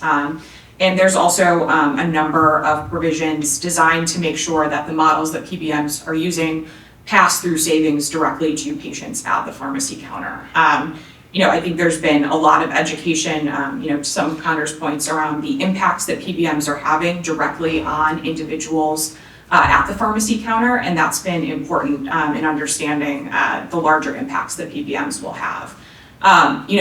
There's obviously unknowns in terms of what happens in a lame duck. I know, Garrett, you can kind of speak a little bit more to that, but there's been a lot of activity to better understand how PBM's market share is impacting that behavior and what transparency and additional oversight of PBMs can bring directly to individuals buying prescriptions. I'll also flag it's a particularly interesting time to think about the administration and potential actions around PBMs. We've seen the Biden administration take an approach to PBMs through the Federal Trade Commission. They put out an interim report in July focused on how the vertical integration of PBMs and the kind of consolidated market power across a few vertically integrated PBMs has impacted, in particular, insulin prices. And they recently initiated suits against those particular PBMs. And then folks may remember, in the first Trump administration, there was a regulation put out around rebates in Medicare Part D that would have restricted PBM's ability to claim, a safe harbor and be able to keep some of those rebates. It was really designed to make more of a pass-through model. It was, delayed throughout the Biden administration. There were some limitations around its impact on premiums, but kind of thinking about not just what Congress can do on PBMs, but what the second Trump administration does. Important to keep some of those dynamics in mind too. So Garrett, what's gonna happen? Give us some reality here. Days like today, I wish I had a crystal ball. I think it really, well, first of all, I'm Garrett. It's nice to meet all of you. I serve as senior policy advisor for Senator Tillis, who sits on the Senate Finance Committee, and much like Shannon, do a lot of work in Medicare, Medicaid, CHIP, ACF, drug pricing, really everything under Social Security Act and some things within the Senate Health Committee. But to your point, I think within the next week or two, we're gonna have much more clarity on what the next not only 6 or 8 weeks bring, but what the next 2 years bring. I think the debate right now is, do we want to do a short-term CR to get us into the new year, or the alternative argument of doing a longer-term normal appropriations omnibus to get us through to next year, next September this time, to really clear the decks to not have to worry about this year's policy battles as we go into not just a new Congress, but a new year. And so realistically, depending on those two paths, that's going to determine what, if anything, particularly on PBMs, but all of these other issues, what happens or does not. I would hope, based on work within the Senate Finance Committee, I know you heard from Connor and Polly this morning, who are both great, and I think really shows the bipartisan nature of PBM reform. This is not a Republican or Democrat issue. This is an issue that's affecting patients, that's affecting pharmacists, and particularly those community independent pharmacists who are receiving lower reimbursement for the same services that their competitors provide. And so all of that to say, if we do appropriations omnibus at the end of this year, we have until December 20th to figure that out. We are hopeful that PBM reform will be included. Not only is it good substantive policy, and I think Shannon did a very good job of explaining some of the provisions that Senate Finance has been focused on. So not only is it substantive policy, the cherry on top is it, according to the Congressional Budget Office, it saves money, which makes sense for all the reasons that I think we have and will continue to discuss. And so based on those two factors in the equation, we're hopeful if an omnibus comes, PBMs and reform will catch a ride. If not, I think we're going to have to re-up the conversation next year. We've made so much progress in a bipartisan, bicameral way this Congress. It would be a real shame to let that progress go to the wayside and not really capitalize on the window of opportunity we have here. So I give it a week and a half, and hopefully by then, appropriators will have had time to discuss what we're going to do, and even more so land on that top line number for the committees of jurisdiction to really begin figuring out where the dollars and cents are going to go next year. So I appreciate that. I'm going to go a little bit off script and ask a follow-up question to start with Shabir. So we've heard the phrase transparency being tossed around a lot in PBM. I am skeptical that transparency won't be gained within a year or two, just to sort of throw it out there. You've got legislator, you've got policy advocates here. Shabir, by the way, is blessed not to live here in the swamp. He gets to leave at some point this week. But Shabir, advise us, tell us. I mean, you've done extensive research into the PBMs. You've done extensive understanding about how they move money, how they move paper, how they move product. If you were going to reform the PBM, if you were going to define transparency for all of us here for PBM, you've been a patient advocate, what does it look like? What is transparency? I mean, the last panel explained that nobody except the people in this building know what a PBM is or what it does. And so it's hard to imagine, for a patient point of view, refining that. I think when you look at the things that we learn after dragging it out of the PBM executives with subpoenas, it's horrific. And then you learn that there's more that we didn't realize that they didn't tell us. Mm-hmm. Today, the PBM line is always that, we share our rebates with our account holders, right? That's not actually entirely true. They now have whole other third-party organizations, many of whom are located offshore, that take a fee out of the rebate before they share it with the employer, right? They didn't volunteer that information. It had to be dragged out of them. And it's not clear that everything that they've said under oath in Congress has been truthful. So how do I reform them? I don't even know how to begin. Like, every part of that business appears to be aligned to make money and take money out of the pockets of patients and pharmacies and employers for the benefit of those organizations. Ask me how you reform a cartel group, right? Like, it is at its core, it appears to be not in the interest of everybody else in society. I don't have an answer to that. It's not apocalyptic. To your point, if the business is there to make money, they're going to find ways to do that regardless of the terms we use in legislation today. Secondly, and I think it builds off the last point, the fact that we have not gone back to the drawing board to review the underlying value add and statutory authorities around PBMs, in and of itself, I think, calls for a true review of how they've grown since the 60s, 70s, and 80s and what they do today. I think, realistically, upon creation and inception, they provided a good role in terms of actually negotiating prescription drug prices. Based on your points, the vertical integration, the offshore subsidiaries, they have grown so far away from that mission that in and of itself, I think, is going to require some real thought in terms of long-term solutions and proactively addressing other problematic practices. Yeah, so Shannon, you're here, in addition to your introduction, you're here for the Save the Rare Treatment Task Force. Through the lens of that and your other clients, right? How high up and what is the key? What would they like to see transparency defined as? What is nirvana for them on that concept? Sure, happy to talk a little bit more about the Save Rare Treatments Task Force. And I'll note that the task force is very focused on the impact of the IRA's orphan drug exclusion. But I do want to touch a little bit more on the PBM dynamics in addition to what you're saying, Garrett. That vertical integration piece, I think, is critical to consider in terms of how PBMs, the market share that they have and the ability to impact other folks within the healthcare supply chain. So we've heard a lot, from federally qualified health centers, pharmacists, as well as, larger hospitals around the all or nothing contracting practices that PBMs have. I think that is worth further exploration in addition to how do you get to transparency? How do you take that transparency and create meaningful accountability and oversight as well? So to your question, on the Save Rare Treatments Task Force, thinking about some of the impacts of the Inflation Reduction Act, particularly in the Medicare Drug Price Negotiation Program, I think there's some, serious concerns for people with rare diseases on some of those impacts on innovation. And, in particular, the task force that was formed about a year ago, we're up to over 20 patient organizations as well as pharmaceutical manufacturers. And really the concern there is how does that particular provision impact the incentives under the Orphan Drug Act? So I think there's, sometimes whether it's a misconception or just kind of folks not really thinking through this particular portion, but the Orphan Drug Act was absolutely critical in increasing the incentives into rare disease treatments.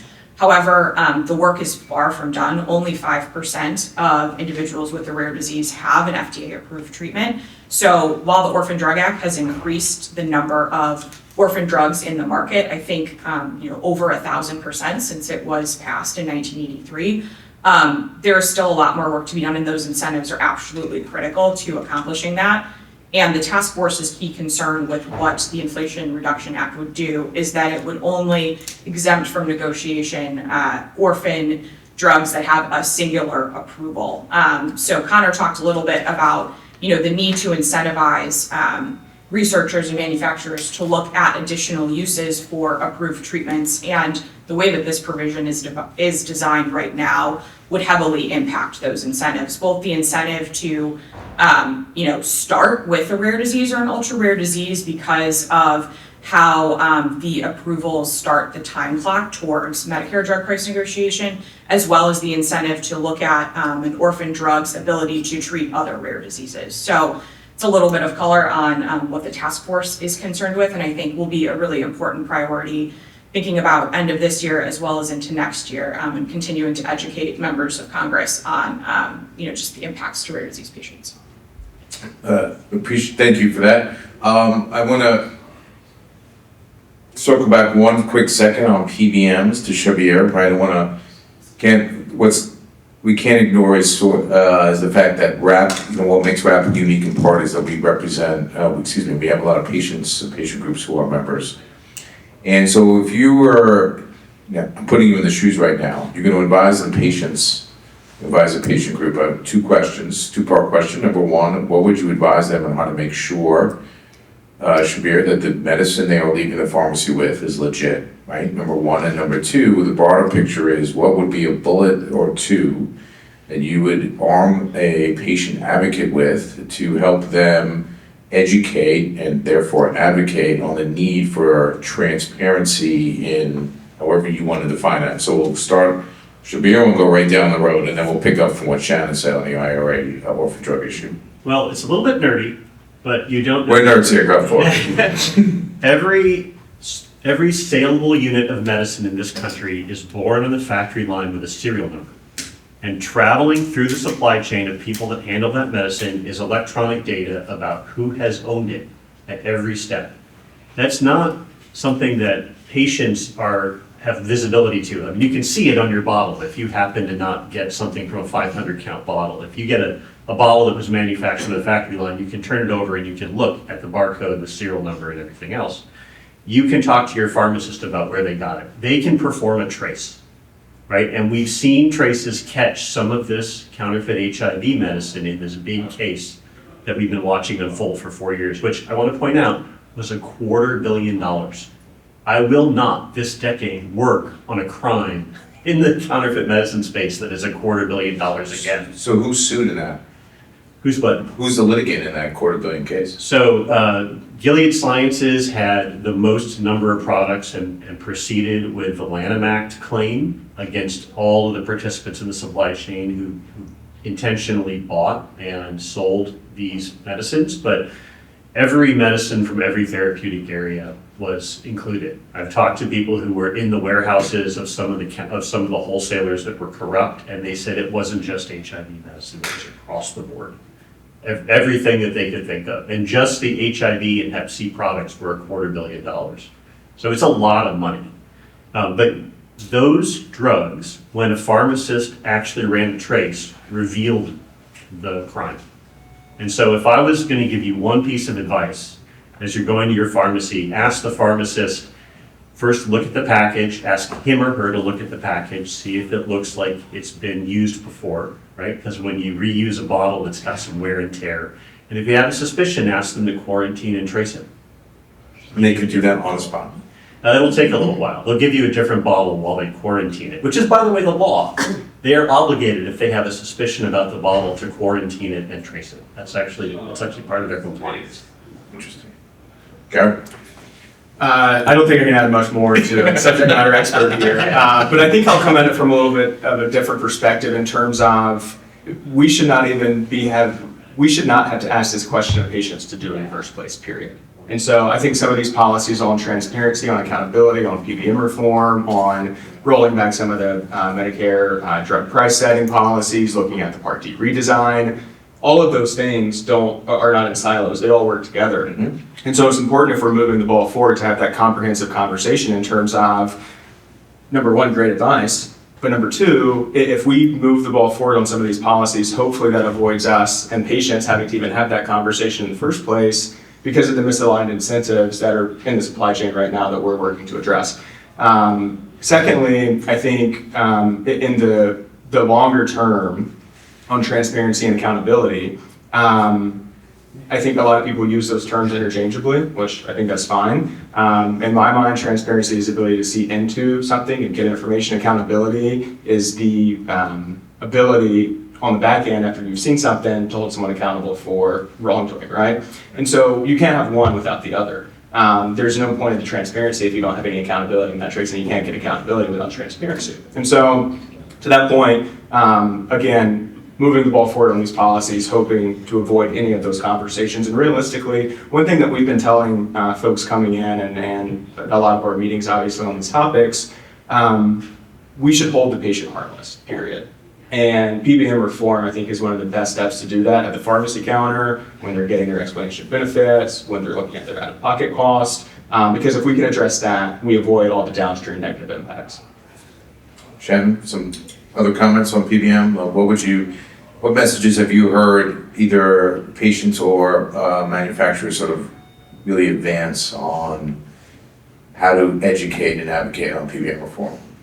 Sure. I mean, I don't think I can add too much to you two, but I will say, I think a lot of what is going on, to your point, Garrett, the transparency is helpful. The accountability is incredibly important to make sure that these behaviors can be addressed. But I think ultimately for consumers at the pharmacy counter, they want to have some understanding of what they're going to have to pay and where it is unusually high, why that is. And part of the PBM dynamic here is that you have people with different forms of insurance, or sometimes with the same form of insurance, paying very different prices for the same drug at the pharmacy counter. So, I think, it is very much on kind of Congress, health policy experts to work through kind of how those incentives land, individuals with high costs at the pharmacy counter. And I think, in talking with manufacturers about this issue, there is a frustration, where there's a focus on the high cost of drugs or the high list cost of drugs when individuals at the pharmacy counter are typically not paying the list price, and there's a complicated web of incentives that results in them paying higher prices than they should,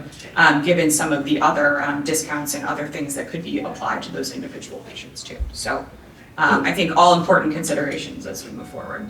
To add to that briefly, to your point on the gross to net bubble and seeing the different and understanding the difference in list price versus net price versus what someone pays at the pharmacy counter. Those things are very different. So when you hear people talking about list prices have increased by 5,000% in the last 10 years, that's true.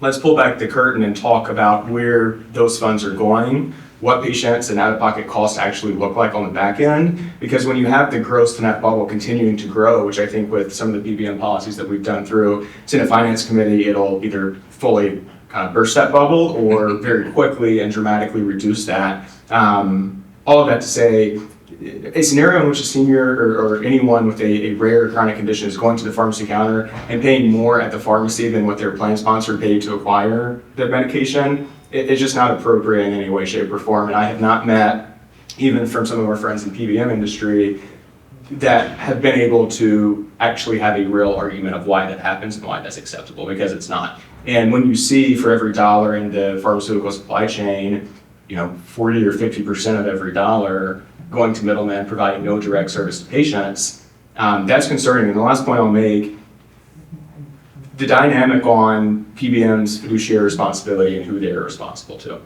PBMs, as you all know, have no direct influence, contact, or communication with patients. Their client is the plan. And when the plan also happens to be their client and is also their parent company, you can see very quickly where the lines blur in terms of what's best for the patient and what's best for the bottom line. Sometimes those two things are together, and sometimes, particularly in this aspect, they're very far apart. That's a good point.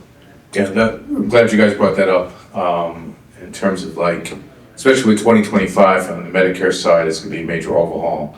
We would be remiss if we didn't educate as well on these copay different plan issues while we are educating on the Medicare Part D redesign. I mean, it's a great opportunity to do both. I want to now pivot to the issue Shannon brought up before, which is the IRA orphan drug issue. And just to succinctly remind everybody what Shannon said, there are really two issues there. When an orphan drug can or cannot be negotiated, and then the time frame by which that the clock for negotiation starts. And so I'm going to ask our panelists sort of the impact of the IRA, and then of course Garrett pick up on some of Connor's comments as to whether or not we can see a change in the next Congress, and what messages do you think resonate best? Right, you're around the water cooler. We appreciate all the support you and your boss have given us on this issue. But what else can we do here to sort of move the needle to further protect orphans? I'm going to start with Shabir. I know you have a couple of comments on this, and then we'll come right down the line, Garrett, and then Shannon. So I would say that, like many of these policy issues, when I first understood as much as I understand about the IRA, I was like, this has nothing to do with me. There's nothing about the drug supply chain in here. There's nothing about safety that is changed by this proposal, until I went to the National Community Pharmacists Association conference a couple weeks ago, and I started talking to pharmacists. The NCPA has taken some time to say, what does the IRA's implementation mean for independent pharmacy? And what they found is a number of things, some very heavy paperwork that has to be done at point of sale, which, if you know a community pharmacy, IT is not their strength. And a float of $27,000 a month on average that every community pharmacy will have to endure, while, by the way, also closing 9 pharmacies a day, because that's the rate of death in this country, that they'll have to endure while they wait for manufacturer rebates and refunds on drugs that are priced above the IRA limit. And what pharmacists told me is that they're just not going to carry those drugs. And that was when the light bulb went off. I'm like, okay, so if you need a life-saving drug that is incredibly rare for your rare disease, where are you going to get it? If you're community pharmacy. Because what we know from patient behavior is that you don't do it out. When my daughter had a UTI at the age of 1 that was antibiotic resistant, I would have moved heaven and earth to get her that drug, and I did. Right? It wasn't experimental, but it was a new frontline antibiotic that she had to have through a PICC line. It was very serious for a 1-year-old to have a PICC line. If you have a disease and you need a drug and your local pharmacy doesn't have it, you're going to go to places that are not as safe. Right? Every drug you can imagine can be bought online. Can't be bought online safely, but it can all be bought online. So lack of access by community pharmacists not carrying medicines from the IRA because of the financial burden will create crime. And that is what I thought of when I thought of what is going to be the impact here. When patients can't get it because of the side effects, I'll say, of the IRA, they're going to basically be endangered. And there's a whole global industry of criminal counterfeiters who will be ready to receive them. So stay tuned next year. Shabir will regale us with some very interesting stories. Go ahead, Garrett. Yeah, I think that's right. And I think too, obviously we have focused, and I think during the reconciliation process in August of 2022, we were very focused on, some call it negotiation, some call it price fixing, you choose your term. For that program, that was our big focus. I think a lot of folks were keeping an eye toward Part D redesign. I think that has been a traditionally bipartisan area of consensus in terms of smoothing, in terms of an out-of-pocket, annual max. However, the way in which was well-intentioned, but pretty, in hindsight, sloppily drafted and hastily drafted, the dynamics between the Medicare drug price fixing program and the Part D redesign are getting clearer every day. When largely the negotiation program was used and had to be included in reconciliation was not necessarily for reducing cost. It was because negotiating those 10 drugs equated to $200 billion over 10 in savings. And so to use that $200 billion to then fund whatever partisan policy priorities you have, but even more so than that, all of the purported savings from the negotiation piece are now being used to mitigate the adverse impacts from the Part D redesign on premiums, on provider choices, on provider directories, on plan options, on premiums. And so this idea that negotiation is reducing out-of-pocket costs is just not true, and the data shows that today.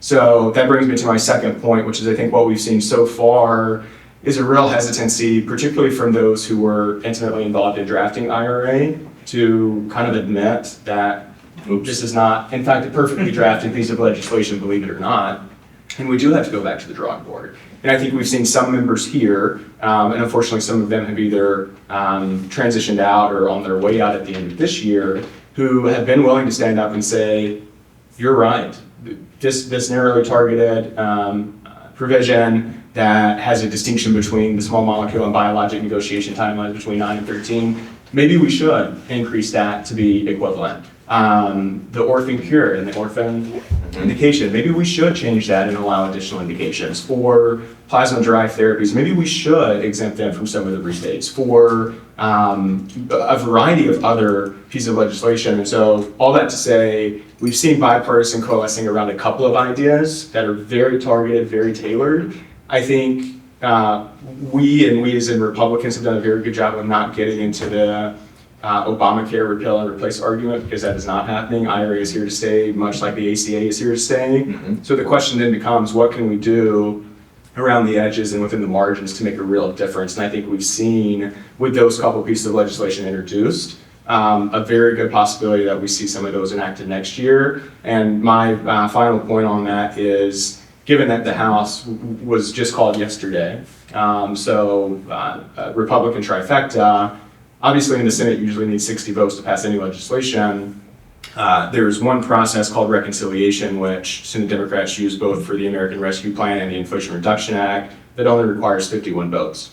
And so if we go through with a reconciliation package, which I assume we will, if nothing else on the tax side, which is thankfully very much out of my portfolio, surely some of those IRA impacts otherwise will be included. I can't imagine a scenario in which we do a reconciliation package next year, focusing on some of the IRA impacts, even outside of drug pricing, on taxes, on energy, on clean energy, without addressing some of these provisions that have been bipartisan today. So I think optimistic, I want to temper expectations, but I'm pretty optimistic about those very tailored changes that will make a big difference, particularly for the rare disease population. So Shannon, a few minutes ago, you gave the issue from the task force. What talking points has the task force developed to use when you educate people like Garrett on why there should be an adjustment to the orphan drug provisions of the IRA? Sure, great question. I think, in the task force, we have a number of rare disease advocates, including individuals with rare diseases. And I think they make a number of important points here that really kind of dovetail with what you were saying around what the impact of the Medicare drug price negotiation program is, right? Medicare drug price negotiation program essentially brings savings to the federal government, not necessarily to individual people. And for people with rare diseases, the concern there has very little to do with drug pricing. It has to do with bringing treatments to market. We've had folks, as we've met with members of Congress, say, I would love to have the problem be, this drug is really expensive. The reality is, I don't have a drug for my disease or my child's disease. So, I think to Connor's points earlier, there is a difficulty because a lot of the arguments that we have to make are hypothetical in terms of what will the impact of the implementation of the Medicare drug price negotiation program be on innovation. We have some of that information today. We have some estimates to date, but it's a very different argument than making an argument around my drug costs X today and I can't afford it. So that is some of the challenge there, but I think an important consideration here is how the dynamics in the Medicare drug price negotiation program uniquely affect innovation into rare disease. Rare disease we know is incredibly difficult. It's incredibly expensive, sometimes to the tune of over $2 billion to bring a drug to market. And while the incentives that are in the Orphan Drug Act do help, there are still significant challenges, and messing with those incentives, as the Medicare drug price negotiation program does today, will have serious impacts on the treatments brought to market. So I think those are some of the key points that we make, and we look to where we have examples of those studies that show, the behavior around going after multiple indications for rare diseases, the necessity of that and the incentives in the Orphan Drug Act today that provide that and how they're hindered by the Medicare Drug Price Negotiation Program. We talk a little bit about some of the estimates around the impact, and we talk, there are specific examples where manufacturers, not shouting from the rooftops that this is happening, but they are deciding not to pursue additional indications because they know what the impact would be under the Medicare Drug Price Negotiation Program. Yeah, we at RAAP have obviously mirror and echo what you said, and we've had a hard time sort of, how do you quantify? You can't really prove the negative. It's hard to prove, as Connor said before, though, right? There's data that shows fewer drugs are entering into phase 1 clinical trial, right? But still, it's really hard to prove what wasn't done. We had, on behalf of a client, we met with CMS, and CMS always said, well, because we try to advocate during the IPA guidance about, there's always the low volume exclusion, right? So Shabir, if you're less than 200 million index for inflation, your drug is excluded from negotiation.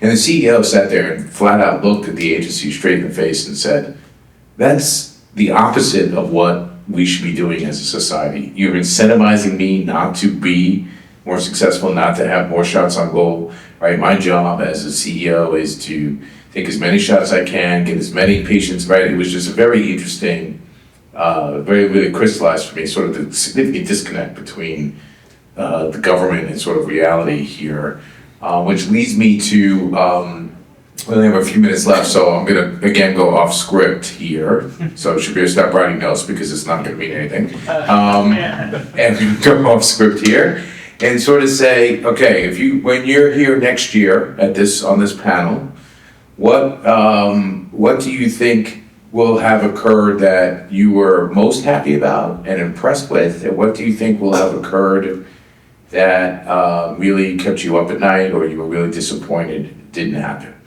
So I'll give you, look at you, you're ready to go. I was gonna give you a minute because it's totally off script. I was gonna give you a minute to even think about it. I would like to not see 9 community pharmacies a day in this country close.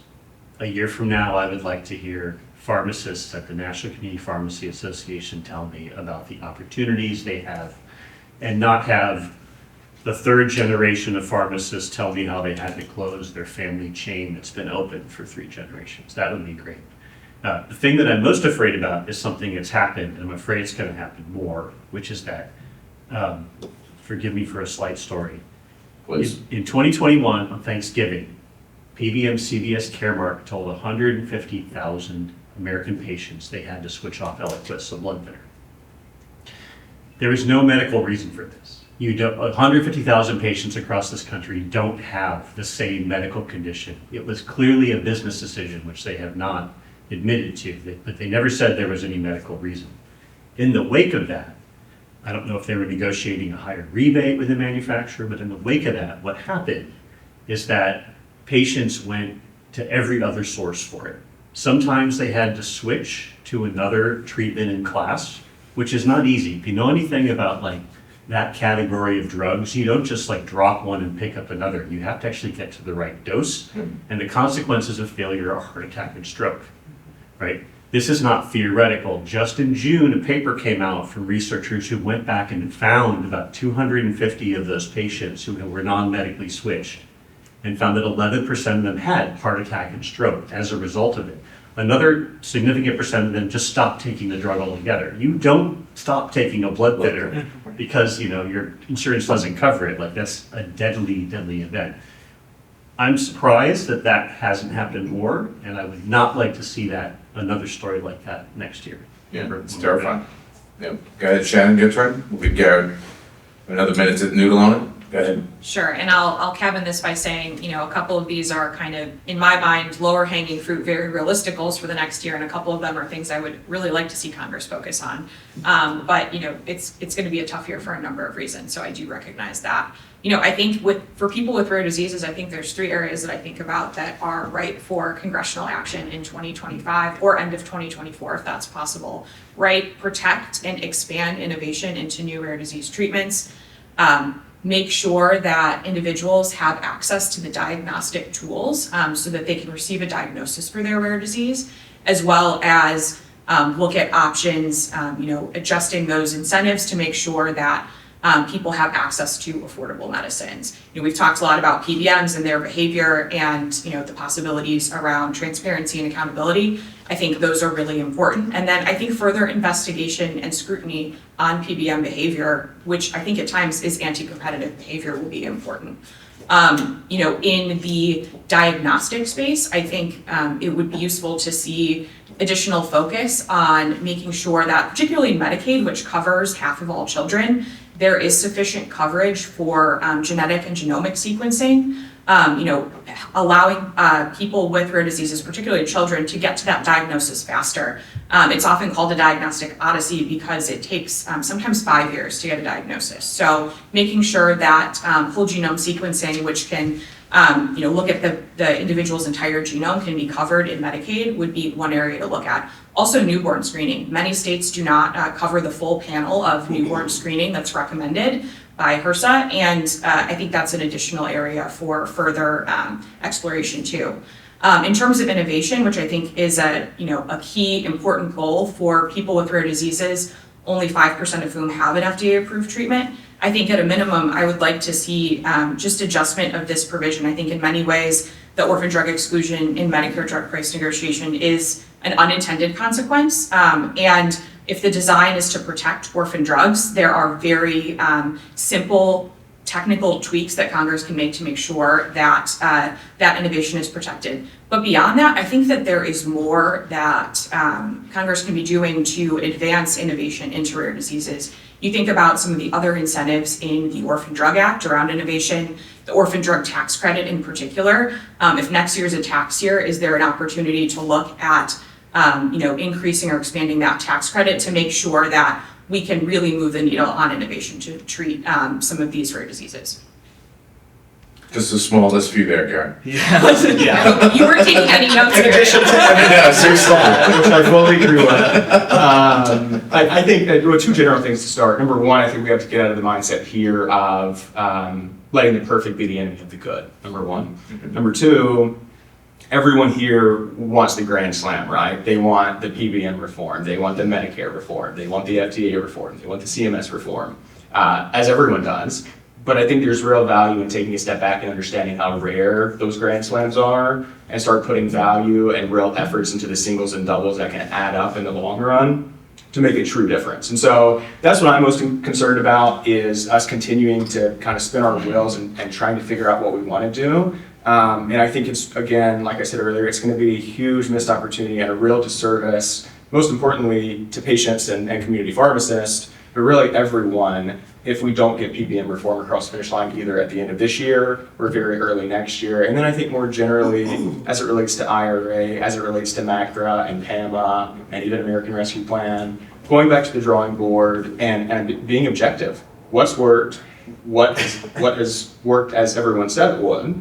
What has not? And how can we address that? And I think realistically, the approach here, particularly for healthcare, should always be a scalpel approach, not a sledgehammer approach. If we go in and start cutting and retooling and reforming, that's all fine and good, but the downstream effects of those, when they're not well thought out, I think can be concerning. And so on the IRA, folks said it would lower out-of-pocket cost. That's not happening. People said that quality would increase. That's not happening. People said you would have better access to life-saving medication. That's not happening. And so those, I think, the three broad buckets that we're looking at: access, quality, and affordability.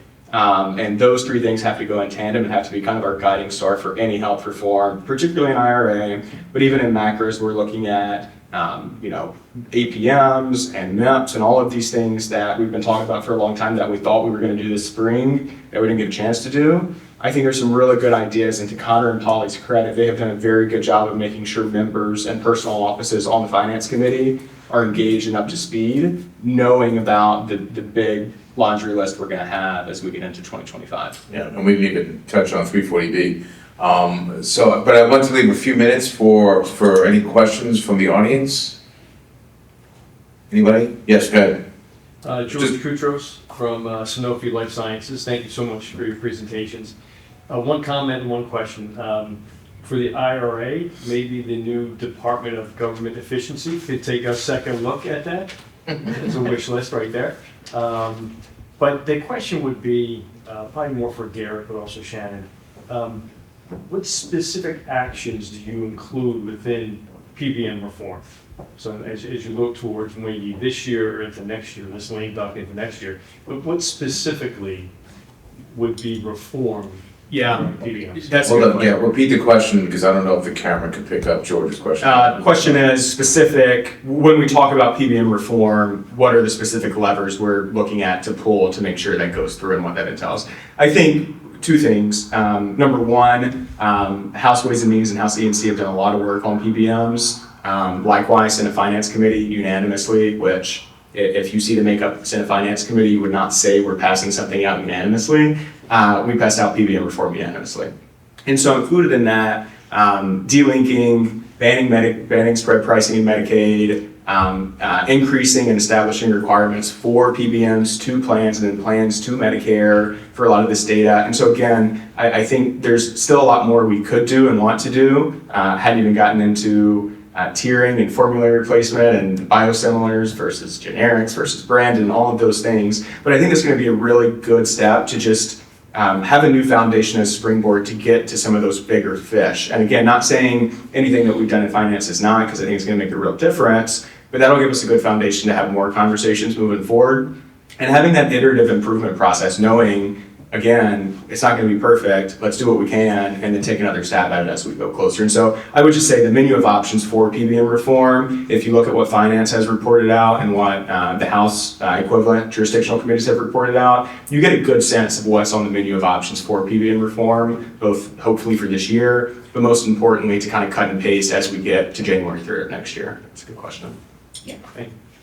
Yeah, and I think you laid out the menu of options really well. I think, in addition, in 2025, thinking a little bit more about some of those contracting practices, and I'm not going to take us down the 340B rabbit hole in 2 minutes here, but, PBM behavior in the 340B program, I think in particular, thinking about their impact on the growth of contract pharmacies, on the growth of the size of the program, and about, some of the lack of transparency and how that's impacted that program, I think could be interesting as well.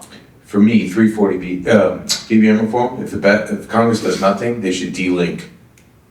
You can't have a WAC plus 3% data provision be not an incentive for all nefarious behavior. It makes no sense to me how anybody thinks it's a bona fide service fee at fair market value because you're increasing the amount of money you're doing for the same amount of work when you increase the WAC. They gotta delink that. That's, transparency be damned, who gives a shit, that's the bottom line, and you move that over into dollars, and that'll be done. Anyway, any other questions? Any other comments? All right, well, thank you guys very much, really appreciate it. Shabir will be here all day. You wanna know more about, Well, good afternoon. I'd like to welcome you to our afternoon panel. We originally had 2 state panels. Two panels in the afternoon. One was from our patient engagement caucus, and then the other was going to be our state-focused policy discussion. But because of some of the changes around us, we brought those 2 panels together. And so I'm really pleased to introduce Amanda Boone, who's a rare disease patient advocate and co-founder of the CF United. And then also on our panel this afternoon, we have Thea Roberts, Deputy Director of the Partnerships to Improve Patient Care, or PIPC. And so we're very pleased to have her here as well and to gain the benefit of some of her insights. And we also have Rainier Simmons, the State Policy Director for the Community Access National Network, or CANN. And so Rainier is here representing not only his organization that is focused largely on HIV and HCV, but also to give us some perspective from specialty care patient perspective and from his own experience with some of these policy issues that we'll be discussing this afternoon. And so with that, I'm going to kick off our conversation. And because of some of the schedule changes, we were actually going to have the National Conference of State Legislators here to talk about some of the state policy overviews, the implications of the elections, shifts in the state houses, et cetera. So I'm going to take on that role. and provide a little bit of overview that will be important for us to frame up the conversation. And, while everybody is focused and talking about the federal elections that occurred last week, we had a number of state contests as well. And in the 50 states, there are 99 legislative chambers altogether. Across 44 states, 85 of those chambers held regular legislative sessions last week. These elections were for 5,807 of the country's 7,386 legislative seats, or 79% of those seats were up for re-election last week. As of November 13th, Republicans controlled 54.94% of those legislative seats nationally, while Democrats held 44.18% of those seats. Republicans held a majority in 56 chambers, and Democrats held a majority in 41. Two chambers, the Alaska House and Senate, were organized under a multi-partisan rule. And so there will be a power-sharing coalition in 2025. A state government trifecta is a term used to describe single-party government. So sort of like we're talking about earlier today, the trifecta, or the control of the three branches of government here in Washington, D.C. A trifecta at the state level is a term to describe single-party government when one party holds the governorship and majorities in both chambers of a state legislature. After 2024 elections, there were 15 Democratic trifectas and 23 Republican trifectas and 12 divided state governments. A few highlights that also dovetail into the elections also kind of come from those swing states that we were talking about, or if you had been watching some of the news coverage, the blue wall states, or the states that President-elect Trump needed to flip or do well in. Michigan flipped from Democrat to Republican, breaking a Democratic trifecta. Minnesota in the House, formerly held by Democrats, is now tied, and that breaks Minnesota's Democratic trifecta. Recounts are likely for both races, so the tie could be broken and control could go either way. In the Maine House is poised for a coalition leadership. The Democrats won a plurality of seats, but did not have enough seats to govern alone. Breaking its trifecta in Maine. How the chamber organized remains to be seen, and recounts in close races remain a possibility. With Pennsylvania House Democrats retaining control in a narrow victory, Pennsylvania remains a split because Republicans held on to the Senate. And in 4 states, including Maine and Alaska, because of their coalitions, 4 states will have something other than one-party legislative control, as we just talked about. Overall, Republicans made modest gains, and Democrats appear to hold on to core constituencies at the state level. So that's an interesting result that comes from the elections, where we did see, the Republicans making gains at the federal level across a variety of constituencies. But at the state level, there really was kind of this stability moving forward in terms of control, numbers of seats that were exchanged, and the makeup of state legislatures moving into 2025. In the governor's races, elections were held in 11 states and 2 territories. The elections were in Delaware, Indiana, Missouri, Montana, New Hampshire, North Carolina, North Dakota, Utah, Vermont, Washington, and West Virginia. This was the first even year election since 2000 where no governorships changed partisan control.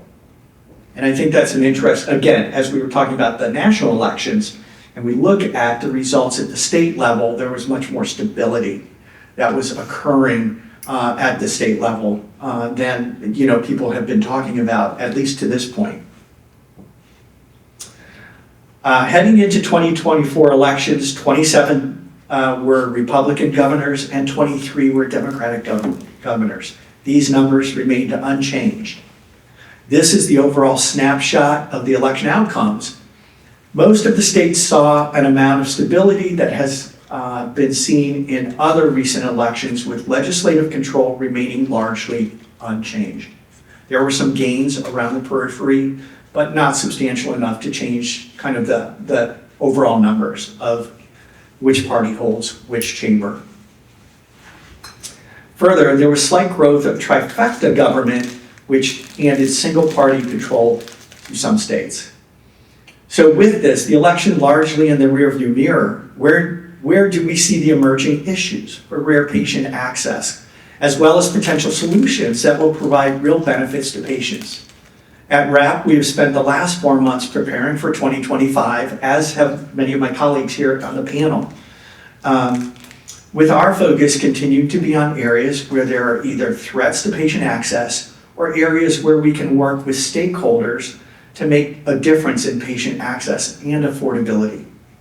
Issues such as prescription drug affordability boards, or PDABs, which can lead to state government price setting and disruption of rare disease access to therapies, copay accumulator, maximizer, and alternative funding programs, which lead to increased demands on charitable resources and other means of financial assistance, can ultimately lead to higher out-of-pockets when those resources are limited and no longer available. And yet, with policymaker support, we can make a difference in the patient journey by focusing on areas where benefit design can broaden coverage and lower patient out-of-pocket costs.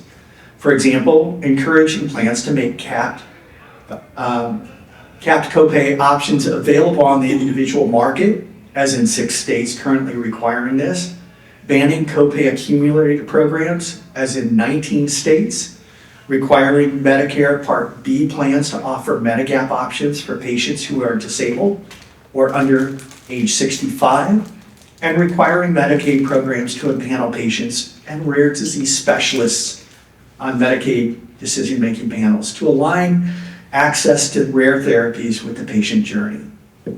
And of course, PBM reforms so that patients are further empowered, as well as employers and other stakeholders, to more readily see where their plans provide services and savings that can be utilized to lower patient out-of-pocket costs. So at this time and this juncture, I'd like to turn the time over to our panelists to provide both a brief introduction of themselves, then share with us their insights from the 2024 elections, as well as then we will be teeing up the key issues that each of your organizations are thinking about moving into 2025, the areas of challenge as well as both opportunities that lie on the horizon. As we heard this morning, depending on the reach and scope of federal changes and reforms, states could feel the impact in terms of new rules, lower federal and state cost-sharing arrangements, and program restructuring. First, I'd like to turn the time over to Amanda. As a cystic fibrosis patient and an advocate from Colorado, Amanda has been very, very involved in the PDAB discussions and many of the efforts there, both from a legislative perspective, but also from a PDAB implementation perspective. And then we will turn the time over to Thayer to talk again about what she's seeing and her experience. And again, her organization at PIPSI has been heavily involved at the state level in order to make sure that policymakers have the right tools and the right aligned tools to help with decision-making at the state level. And then we'll turn the time over to Rainier to talk about his concerns and some of the areas for potential solutions moving into 2025. And we'll take it to there, and then we'll open it up for some panel discussion. Amanda? Sounds good. Hello, my name is Amanda Boone, excuse me, and I am a patient with cystic fibrosis, and I'm also a rare disease patient advocate. I am the co-founder of a grassroots movement called CF United, and CF United formed out of response of the Colorado PDAB putting our life-saving medication Trikafta up for review last year. And it was the first drug that the PDAB put up for review. And we quickly learned that we would not have access to this drug should a UBL be placed on our medication. I always get emotional when I talk about it because I was in stage CF before I got Trikafta. Trikafta is a gene modulator. It's the first of its kind. And it literally saved my life. along with a lot of other patients, sorry. And during that process, we learned quickly that we had to organize and we had to rally our voices and we had to make sure that we had a patient voice in those meetings. And that's what we did. So we were the largest patient stakeholder group, and we were successful in not having a UPL based on our drug. That was very exciting, but we also we felt led to continue our advocacy for other people with rare diseases because we are affected so differently than most patients. So we have stayed involved in the PDAB process, and we also stay involved on issues with access to medications for rare disease patients and cystic fibrosis patients. Well, that's hard to follow. Thanks, Amanda. My name is Sarah Roberts, and I am the Deputy Director of the Partnership to Improve Patient Care, or PIPC. So at its core, PIPC focuses on patient centricity within our healthcare system. We believe the decision should not be made for people like Amanda without Amanda having a seat at the table. We've been focused a lot in recent years, and by recent, I guess the past 10 or so, on the use of value assessments to determine appropriate, reimbursement and cost of drugs, which then does have an implication on patient access. We have been very focused on the work of entities like ICER, which rely on the Quality Adjusted Life Year, or QALY, which is a discriminatory metric that gives, the QALY I could give a 1 hour symposium on, but I'll give a quick 30-second overview. The QALY assigns a number value to a year of life. Someone in perfect health is a 1, someone who is dead is a 0, and most diseases or disabilities get ranked somewhere along the scale. The way that this works when the QALY is put into a cost effectiveness assessment is treatments that cannot get a person back to a 1 or perfect health are valued as less than treatments that can. So that inherently undervalues treatments for people with disabilities and chronic illnesses, and that encompasses most rare diseases. So we see some very, very negative implications for patients with rare diseases when these traditional cost effectiveness assessments are used to determine the value of treatments. I focused on the QALY because that's gotten a lot of airplay. I would be remiss not to mention that there are a lot of other kind of new metrics in development. Some are better than the QALY, but they have their own shortcomings. They're all built on the same discriminatory data sets.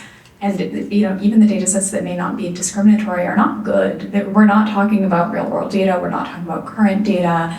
A lot of my kind of key example is that one of the key inputs to determine a disability weight, which is used across all of these metrics, is public opinion surveys. So there will be these researchers that will call a member of the public and say, would you rather be blind or dead? And then determine and then the person's like, oh, well, I'd rather be dead, right? A blind person isn't gonna tell you that they would rather be dead than be blind. So this sort of discrimination and just frankly, bad judgment runs through all of these metrics, and we have to be very cognizant of that. So I say all of this because we've been paying very, very close attention to how these value assessments are being used, both at the state and the federal level. As the PDABs have been being established across states, we have advocated against them, frankly, because they do not have appropriate patient protections included in them, a ban on the QALY and similar metrics, a physician override mechanism, requirements to have patients at the table on the board, and other very important patient protections included in them. Once the PDABs have been established, we have been very active engaging with them and trying to ensure that they are including patients in a real manner, not in a token, you can submit a comment and we will ignore it type manner, but actually listening to them, giving them a seat at the table, and that they're not relying on these discriminatory metrics. We were given a nice win in May when the 504 rule was finalized, in that it does overtly ban the use of QALYs. And there is some language that gets at that underlying data that I just talked about. That being said, a lot of the PDABs are still deferring to entities like ICER and Portal, another kind of value assessor entity, that do rely on these metrics. So we're keeping a really close eye on that. That's what we're very focused on. We're also, keeping a close eye on the alignment between the IRA Medicare negotiation program and the PDAPs. There are a lot of through lines there, and I think we're going to see kind of a lot of back and forth. To the point that Mike teed us up with, in historical times, we may have been inclined to say, red states are less likely to implement some of these policies. That's just not the case anymore. We saw a Canadian reference pricing bill introduced in North Dakota a few sessions ago. So we're kind of taking this fight from all fronts, and that's, where our eyes are for 2025.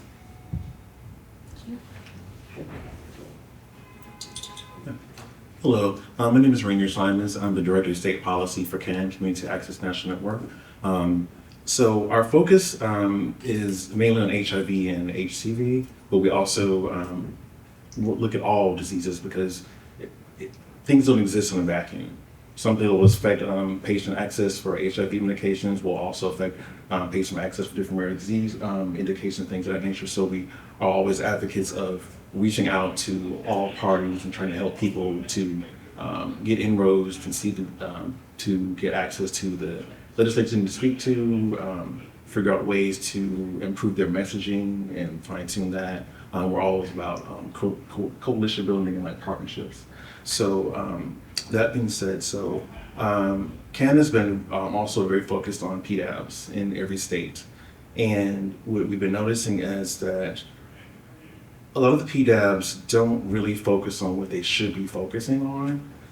As you look at each different PDAB statutes kind of give them an idea of the tools that they can use to engage and try to create cost saving for their constituents. But as you look at the different details about each PDAB, we're noticing that the things they're focusing on are not things that are going to be helpful. And we are focusing on every single meeting that I sit on, see what they're talking about. I do detailed write-ups to give them feedback because, how do I put this? They have the idea that they're doing something that's going to be good, but they don't realize that what they're doing is not going to be good. They have the attitude that, we want to lower the cost of drugs to create better access. Well, they don't realize that some of the tools that they're trying to do to lower price of drugs will. I'm sorry. Are you fine? They don't realize that some of the actions they're taking to reduce the cost of drugs will prevent patients from having access, and that's what we don't want to happen.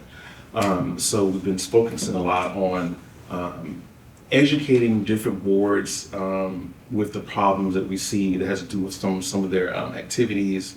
They are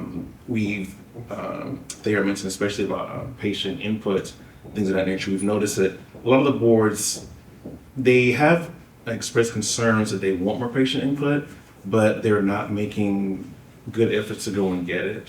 When they have meetings and so forth, they don't allow much time for patients to actually give feedback. And not only that, whenever they make decisions and they post decisions on rules they made to the website, things of that nature, the time periods that they give for patients to give feedback or just the public in general is not long enough. So one of the things we have been focused on trying to let these prescription drug advisory boards know that if they want to get more patient feedback, then they need to make more concerted efforts to do so. Unfortunately, a lot of them still aren't, but we just kind of keep, banging the drum. And every time we see them actually kind of raise a concern, we make sure we zero in on it. It's also important to kind of give them options because we find that in general, this is overall of how the public looks at some legislative boards. In general, a lot of people look at legislative boards as the experts and the people we should be taking instruction to, when they don't realize that we need to be giving them the instruction. We need to give them the data that they should be looking at instead of the data that they are looking at. And that's really important too, as far as the different metrics that they're using to even make some of their decisions. So I don't know if this is going to go into some information later on, but one big thing is a lot of the prescription drug advisory boards, one of the statutory requirements they look at as far as what drugs are going to look at to maybe even consider to be a drug we're going to look at to do a cost analysis on is the WAC, wholesale acquisition costs. Well, there are lots of problems with that because, for one, each state has like different thresholds of a WAC that they will consider. Well, in general, we do know that, for a lot of chronic disease medications, those WACs are going to be high, especially for like rare disease, those prices are going to be high. So it's problematic that the first thing you're looking at are drugs that can affect people with like chronic diseases who don't have a lot of options when it comes to their medications. Also, there are problems if you're looking at the WAC. The FTC complaint even pointed this out, that looking at the WAC is not exactly straightforward because the recent FTC complaint pointed out that manufacturers offer same drugs with different WACs, but because of the profit margins that it favors PBMs, it shows that PBMs are, instead of selecting the drugs that have the lower WACs, even though these lower drugs have the same efficacy and same exact clinical indications and responses to some of the drugs with higher WACs, the PBMs are selecting a higher WACs because of the rebate and the profit margin. So when these boards are looking at WACs, they're not really looking at the proper WAC, if that makes sense, because they're looking at more of an influence WAC, so the data is kind of dirty. So things of that nature are things that we're finding that we have to bring to their attention and kind of highlight. Thank you. That was very helpful. And I do have a question for you because it dovetails into my follow-up question for Amanda and Thayer as well.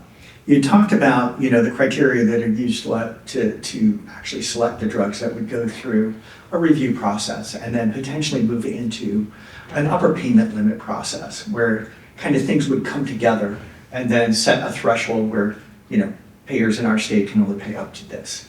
And you had talked about the criteria. And I know our experience in Colorado was such that because of similar criteria as you described, that, the first tranche of products selected, over half of them were rare disease medicines.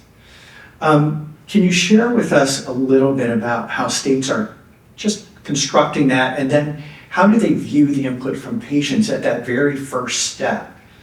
Because a lot of us are saying, oh, some states are doing it well, and yet we've seen a lot of confusion, a lot of questions, and really just kind of initial dysfunction when it comes to a UPL list. So I'd like to start, Rainier, with the follow-up, which is talk a little bit about some of those criteria, and then Amanda talk a little bit about implementation from a patient perspective and how that occurred. And there, then I guess for you to start thinking about is, as you look at selection criteria, is there a way to really come back to PDABs, or is this going to have to be a legislative solution in terms of making the process better? So I'm actually really glad you asked that question. So as far as the criteria that the different PDAPs are using, the big issue is that one, the criteria runs the gamut and is not consistent.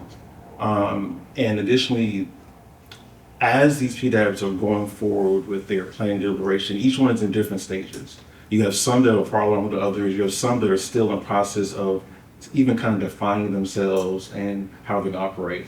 Then you have ones who have gone as far as to select certain drugs they want to consider. But the problem is, even with all that going on, they don't really know what they want to use.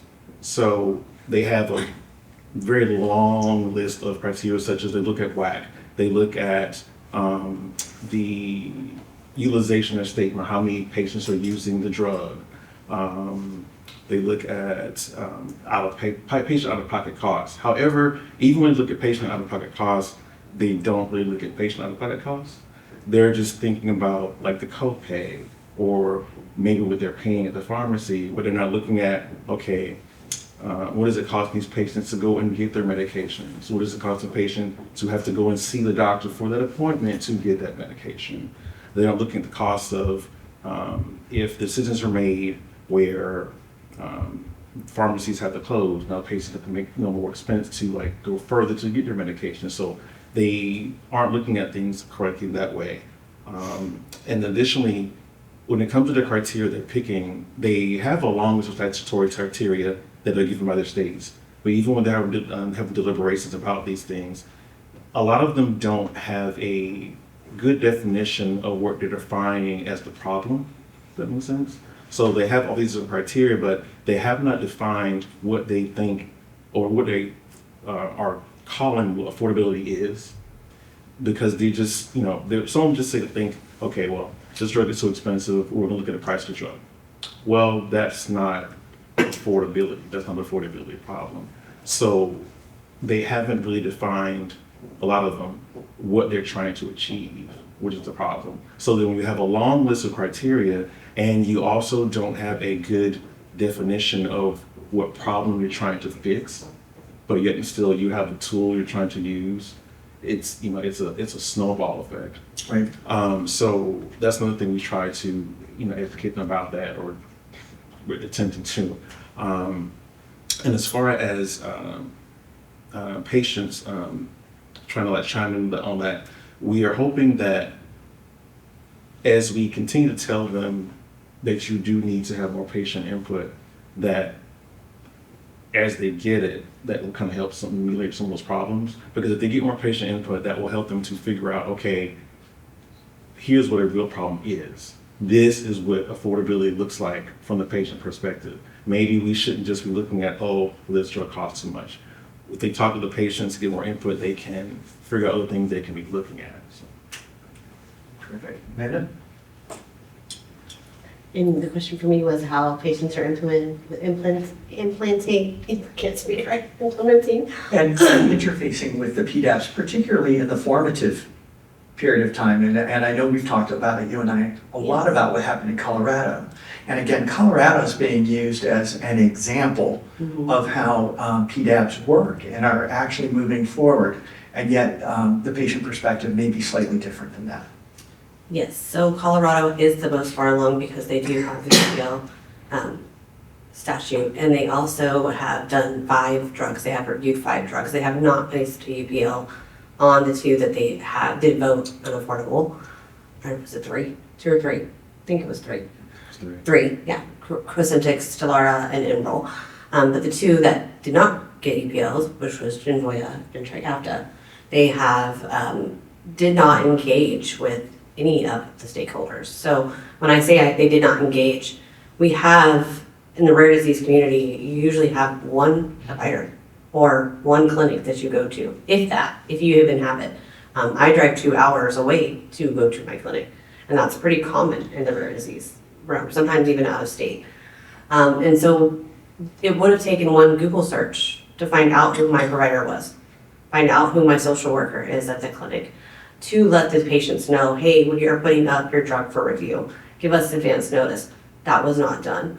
The reason I found out about the review was from my pharmacist. So as we were talking earlier about pharmacies and how they really are worried about not being able to dispense the medication, that is exactly what happened. And that is my experience, that the pharmacist told me, hey, I am concerned about this because if your drug gets UPL, I do not believe I will be able to have it on my shelf. I will not be able to dispense it to you.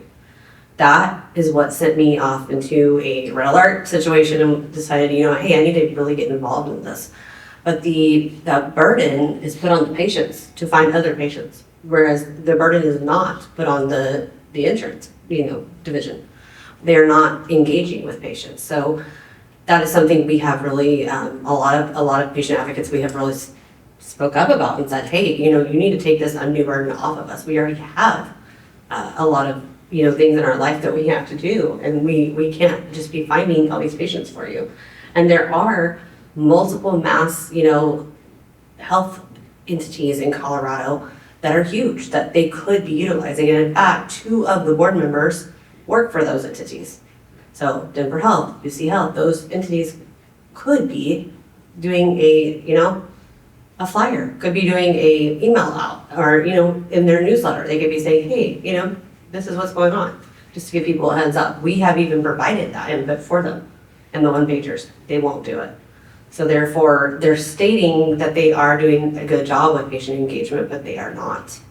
And then when we do get on the meetings and we have our 2 minutes to speak, we are criticized for our intentions. And, if we are pharma shills or our talking points are the industry, when we're really just patients and sometimes we do have things that align with the industry, but that doesn't mean that we are the industry. The criticism is coming from a standpoint, and it's an unbiased, it's a biased criticism. The part that's unbiased is they do not have to disclose their relationship to payers or ICER, which PDAP contracts with ICER and Portal. So the thing is, the whole system is just, I would say, unfair in that some are, wanting to disclose their affiliations and some aren't. And so it's just not conducive. And another thing that we have really talked about, and I think you might have mentioned, or Thayer, about a patient on the board. We have really, really tried to drive home that a patient needs to be on the board, because right now the board does not have a patient. And we do not have even a patient advocate. Last year, I asked over and over, who was our patient advocate during these stakeholder meetings? Because the stakeholder meetings were highly emotional and hard to put yourself out there. It's a public meeting, that it's a virtual public meeting that many people can log into. They can see your face. They can see that you have a disability. People do not always want to talk about that. And so, it's like a vulnerable position for us, which really we needed an advocate there to be the liaison between the Division of Insurance and the patients. Well, Thayer, that's a really good tee up for the question to you, which is, looking back on that experience and what is realistic on the regulatory side as they're implementing versus what really needs to go back and change, potentially with a legislative solution, and how can we, prepare for that moving into 2025? Yeah, thank you so much, Mike. And, again, continuing to follow Amanda is a tough one. But I'll note, I think Amanda hit on a couple of the key points that I'd like to use to tee up the answer to that question, is that they really aren't listening right now. Like, I've been frankly horrified when I have participated in some of these meetings. Like, for example, in Colorado, where Amanda has been ever present at all of these meetings, they have patients waiting on the line to give their 2-minute testimony. They have to sign up ahead of time. Generally, that portion of the meeting is at the very end. So you have patients and caregivers who are working full-time, dealing with their own health needs or their children's health needs, just waiting while the board deliberates until they're allowed 2 minutes to speak. They're unmuted, then they're quickly cut off at their, the end of their 2 minutes.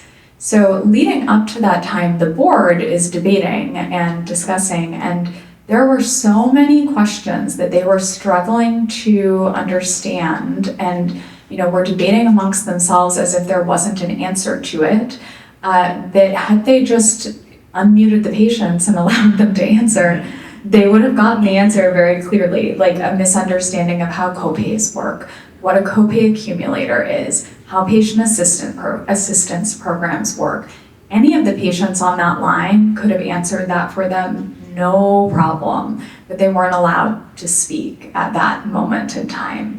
So that to me is indicative of an entity that is, unwilling to move without force, right? Like we've seen patients attempt to weigh in. We've seen, we've submitted countless letters to all of these PDAPs. I know, my colleagues at the table and others have as well. We've tried to move the needle. In some cases, the PDAPs have been pretty direct. The staff has said, I can't do that. That will require a legislative change, right? Oregon has been trying to adjust how patients are included. They've made it really clear that, patients need a greater seat at the table. They've been told directly from the board, you can't do it. That's a legislative thing. There's nothing we can do. I will say, this is a little bit of an aside, but gets back to the same point, looping back to what Rainier said earlier about the definition of affordability. Oregon did pause its reviews for the remainder of 2024, and the board acknowledged we don't understand the definition of affordability. So, I think they're gonna kick it up again in 2025. I'm under no illusion that they're done, but like, I think that's pretty telling that they acknowledge we don't actually have a clear definition for affordability. So I think that there is a lot of gaps that the boards are kind of just trying to fill, even though they are not, taking in the information that is being offered to them that would help them fill those gaps.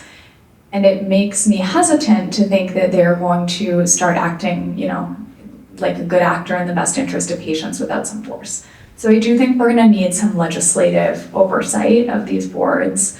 Our kind of first and foremost priority as we enter the legislative session for 2025, though, for in-states is states that are going to be trying to form new PDABs, because we are going to see Virginia has already signaled they intend to reintroduce a PDAB bill. They've done that before.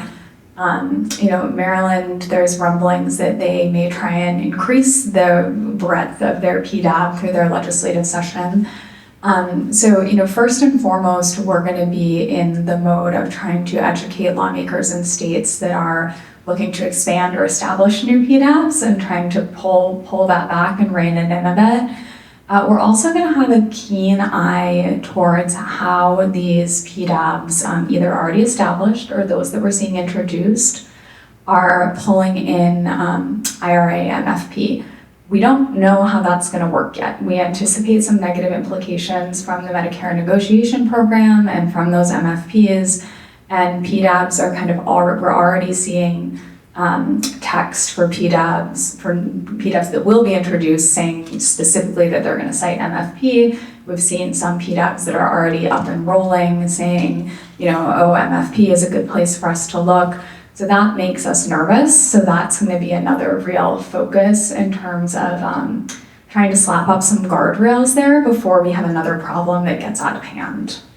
I think that's really interesting. Yeah, and we'll come to your question here in just a moment. Because as you look at the IRA and potential technical changes that could occur, as we heard from our panel this morning, and the use of MFPs more broadly than a Medicare population, which was not envisioned even in determining what that MFP should look like, there's potential consequences that many of our policymakers aren't discussing. And we talked a little bit about it, I know, prior to the panel, such as 340B, the ability of rural hospitals and pharmacies to be able to stock or make available therapies, or even therapies for rare patients that come from out-of-state pharmacies, where these actual UPLs and things don't apply. And who's responsible then for the difference for what payers in that state are allowed to pay now based on a UPL, and what it costs to actually bring that medicine into the state for a rare patient. So there's a lot of these open questions that I think, we as a community and as interested stakeholders need to really think about how do we communicate that effectively, because you're either going to be able to tweak the process or we're going to have legislative changes. And, like our colleagues at PIPSI, we're looking at some legislative pieces that we think might fit, such as, for example, a certification that no patient currently on a therapy will lose access to a therapy under a UPL, and put the board on record for that, and consequences if patients lose access. So there's some things that I know we've been talking about, and I look forward to continuing to work with all of you on that. But we do have a question here, and so. You teed it up perfectly, because my question was, in terms of non-medical switching, it's something we heard this morning. I think you just teed it up too. Like Amanda, for you as a rare disease patient, what could it mean if a PDAB put a UPL on a therapeutic, and then they're trying to look for alternatives? And also in the context of, say, your comments with qualies, we know with rare patients, you can't always get back to one, because it's not a cure. It's something that will bring you back to a nice quality of life, but in the quality perspective, it's not a one. So I'm just curious about sort of like the interplay between non-medical switching and how qualies might be thinking about that. Yeah, so I can go ahead and try to answer that. We are also very concerned with qualies, as Thayer knows, because we do work in on this a lot, and we support each other in our efforts with that because it's a huge deal for someone like myself with a rare disease. In fact, the Trikafta review by ICER, not the PDAP, they value my life as a 0.21 to a 0.22. So I'm not even half a person. I'm not valued as half a person. They value autism as a 0.30. So when we are going to these legislators and we're talking about these things, that's the kind of thing that they can kind of, you tell them, a lot of people know somebody with autism, and you say, hey, you know, this person is not even valued as a person, and that gets to them, and then you have the conversation more to where you can talk more about these quality adjusted life measures. But for me, there is no switching for me. I can't switch, and that's the issue, is that in the review, we were told we had therapeutic alternatives. We do not. So, you know, it was like just the same thing that you said. If they had let the patient speak, we would have told them that is not accurate. That therapeutic alternative that you're mentioning was a prior modulator that was before Trikafta, and it was gene specific. So I actually was never on a prior modulator because I think there was 200 of us in the state of Colorado that we could, just 200, that Trikafta was our first line of modulators. So it is it for me. I could not go back to the prior modulator or Combi because I'm not eligible for it. My genetic mutations are not eligible.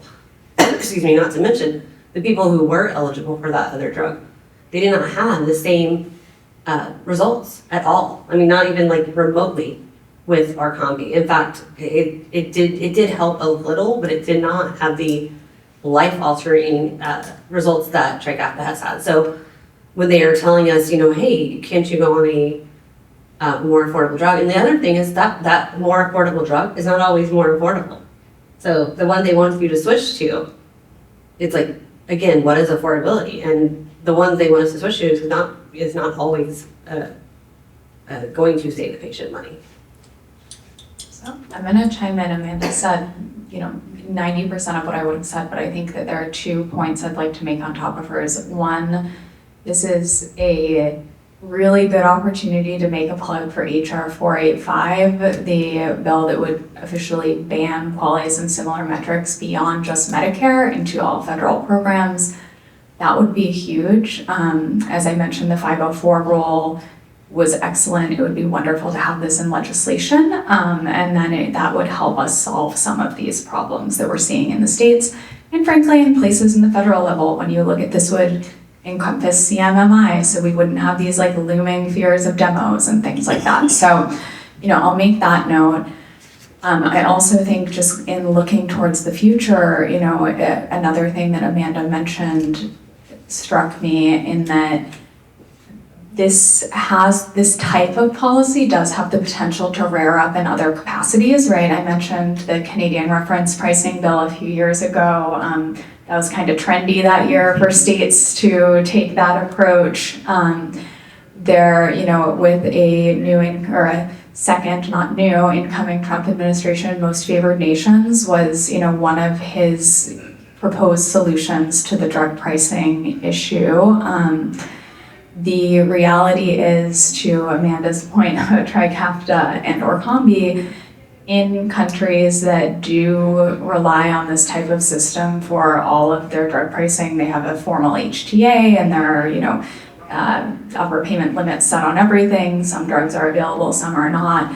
Patients like Amanda don't have access to Trikafta. You know, frankly, sometimes it's even hard to get those second generation. A couple of years ago, I had the opportunity to talk, or the first generation, sorry, an opportunity to talk to a young woman who had cystic fibrosis in Canada who was put on lung transplant protocol while waiting to get Orkambi because she had to be sick enough to qualify to get Orkambi. So she was being like pushed to a point of getting unhealthy enough that she may not be able to get back to a healthy place for her province to be willing to pay for her drug. So, you know, I do want to, because people oftentimes are like, oh, this is overblown. It's really not. We see these issues happen when these policies are implemented writ large. So I do think it's important for us to be aware of that.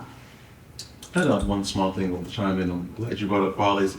So a lot of these boards, statutorily, qualities are already disallowed.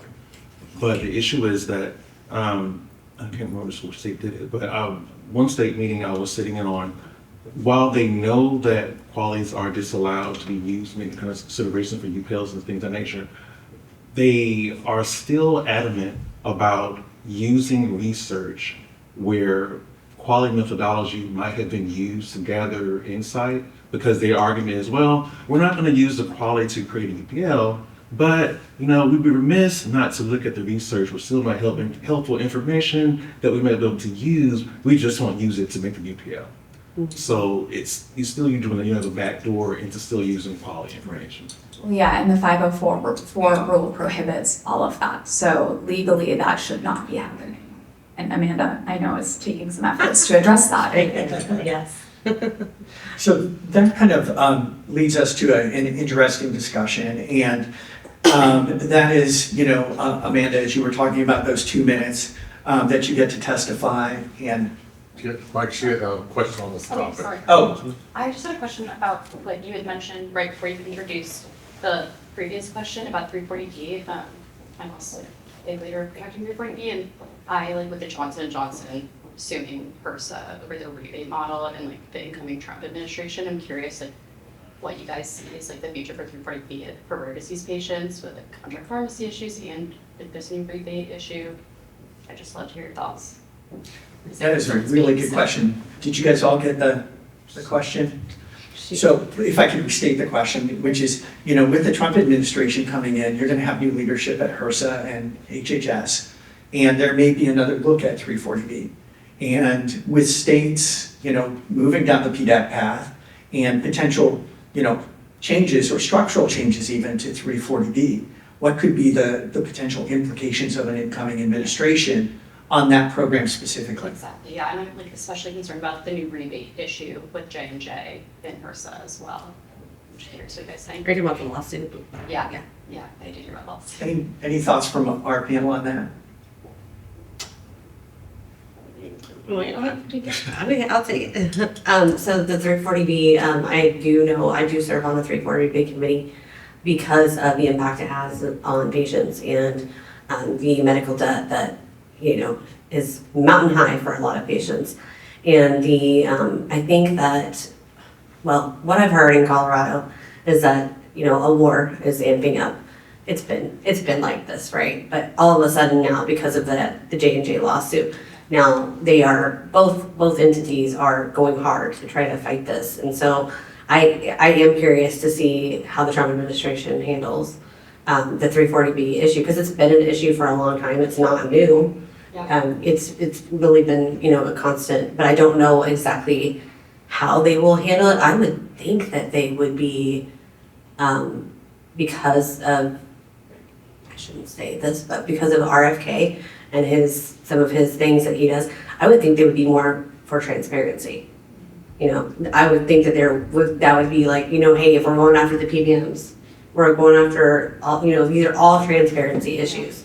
I would think that they would be wanting to look further into, because again, I'm a patient, so I'm in the middle. I like the 340B program, right? Because it helps us. I mean, it's a good thing for the people who need it, for the entities that need it. It's not a good thing when, there are billions of dollars of profits and it's not going back to the patients and charity care is down. But I don't know if that answered your question. But I would just add a little bit about, the 340B issue, particularly in rare diseases. Whether you're a center of excellence or a hemophilia clinic or another practice that treats, pediatric rare diseases, we have, kind of the opportunity to step back on 340B and look at what does it mean to have a cost of a drug? Because it's not the price. Sometimes it's the cost of the facility, it's the cost of the services, it's the providers. I spend a lot of time with the blood disorders community, and that the challenges that a UPL could actually have on providers in that state that work at that clinic, and the ability to keep those services that are focused back towards the patient and using 340B resources for the patient versus this kind of expansive view that Rainier talked about, which is, entities that are also accessing it might possibly not be mission focused. So there are implications for a UPL and a PDAB to actually, create a disincentive for continuing those types of services that are currently utilized heavily by patients. And when you look at rare diseases, and half the diseases are pediatric, and those pediatric diseases are heavily paid under the Medicaid program. Now you're starting to talk about Medicaid state rebates, the impact on state revenues, and what's the downstream impact of a UPL that doesn't take those things into account as well. And that could impact, rare disease pediatric patients very, very directly. So there's a lot of that kind of downstream implications, and I think if, from your perspective, how can you mitigate that? And how can you really look at making sure that resources are going, as we hear from some of our patient advocates, to patients in need? Because the program does benefit patients in need.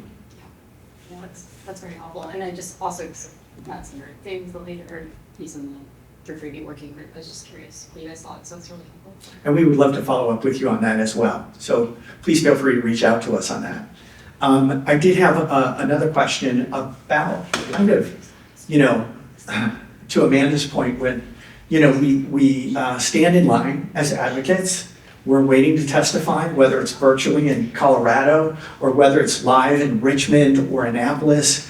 And, we're standing next to other patients saying that they're patients or representing patients. And as we're talking, a lot of the information that's shared back with us is more about benefit design than it is about the cost of the drug. If you could talk, each of you, a little bit from your perspective, because I think this is an area where, as I've been talking to state policymakers as well, and they learn more about PDAB, and then talk about benefit design and how we need to lower out-of-pocket costs, all of a sudden it seems like, at least in many instances, a light bulb goes off. And so I would love to get your thoughts about how can we be more effective, one, as patient advocates, identifying who we are, and then two, talk about ways that we can lower patient out-of-pocket costs through smarter, maybe benefit design, and working more transparently with plans and with other stakeholders to make sure that patients do get value from the spends that they have to make on these products. Rainier, it looks like you're teed up and ready to go. It was funny you asked that question. I'm sorry. That you asked that question too. We've been talking about that a lot, especially the past couple of weeks.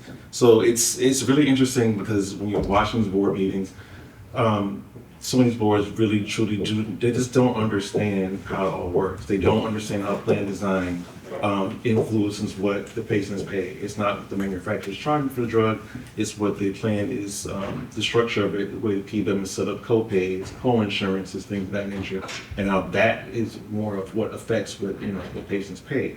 And every single meeting or every single discussion, it's almost like you're beating your head on the table because they sound like they're kind of getting it, but then they don't. They just kind of like overlook it and they just kind of like keep on. And to that note, when they're going forward trying to like make decisions about, come up with solutions, they're not considering all the adverse outcomes that could, be a part of that. And so they're not considering things that can happen. So they're making decisions and they have no contingency plan for any adverse outcomes that could occur. And when we had discussions about, try to look ahead, try to make plans, try to do different kind of like case studies, try to figure out what some decision might do. Their attitude is, well, no, we can't really do that because it's just, you can't predict the future. You just kind of have to like do it and kind of like see what happens. And that's not going to work because that see what happens could be, someone who's an active sort of medication, someone in like so a lot of rare diseases, you can't go a long time without having, if you have interruptions to your medication, that's a very serious, that's like life-threatening. So, that's a big thing we're trying to really educate them on, is to focus more on not just the cost of a drug, but why the cost of the drug happens. And in plan design, we're trying to get them to focus more on, reform different plan design and to really understanding the different things that go into that. and how PBMs are a very strong influence on that. Because like I said, they always beat the drums like, oh, the manufacturer, the price is too high, you gotta bring the price down. Well, it doesn't matter if you bring the price down, if that is still gonna result in the insurance plan changing the structure so that you might lower the cost for the plan, but you're still gonna be charging the patient that same copay, even though you've paid less for the drug. So. Amanda? Yeah, I'm just like, yes, everything you said. Yeah, I mean, that's definitely something that we always talk about as well. And we mention this to them, you know, when we're talking to it, because it does seem like they're just not connecting the dots on these, we call them unintended consequences, right? But when are we going to have to say, this is intended now? Because you know what you're doing. So is it going to go from unintended to intended? Because now they have been put on notice about these items, right? They know that they can't do this. They know of the other solutions that, you know, Mike with RAAP, that you all have done a really good job of giving them alternative solutions. They know about these things and they're not making changes. Like what you were saying as far as the, I was just thinking, when you were talking, I was thinking my formulary tier. You know, my drugs are always on the highest tier, right? That is not gonna be, a UPL is not going to change that.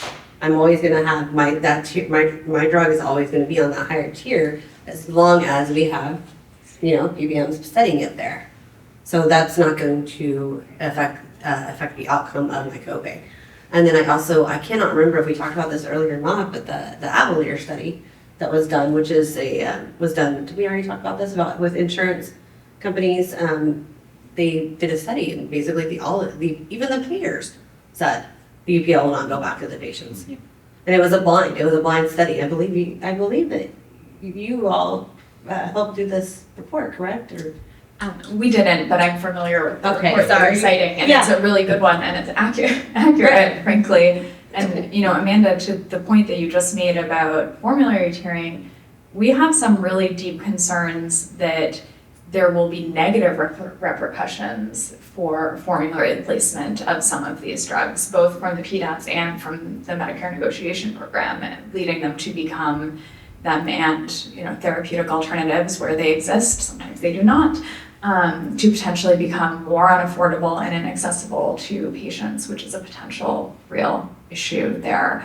And, you know, to your original question, Mike, I think my colleague summed it up perfectly, but the one other piece I will add in terms of how patients position themselves and how we have these discussions, I do think we need to do a better job clarifying the difference between patients and consumers, because you see real patients and patient groups like Amanda, you know, and many of her other CF colleagues. I know CFRI has been in this fight with you. You know, there have been Tiffany at AI Arthritis, like, is a patient, that is a patient group, right? These are people who require high-level specialized care and consistent care.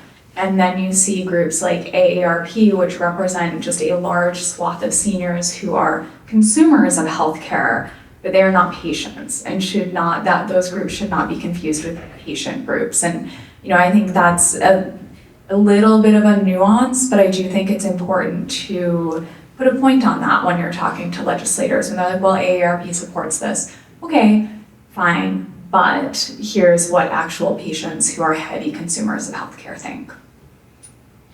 I think that's very true, and particularly, you know, not to knock our colleagues at AARP, but they also have PBM relationships, and they offer Medicare Part D plans. They offer other things to seniors that are insurance vehicles.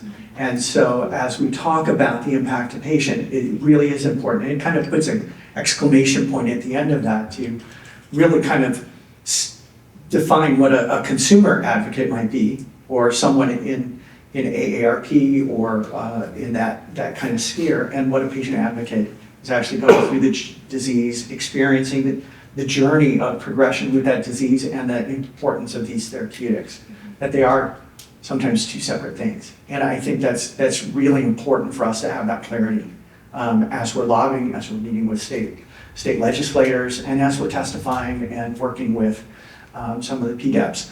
The other thing that I thought was very interesting, I want to touch base on this again, was the sense that, and it was a few minutes ago, one of you brought up about how PDAP really is experimental at this point.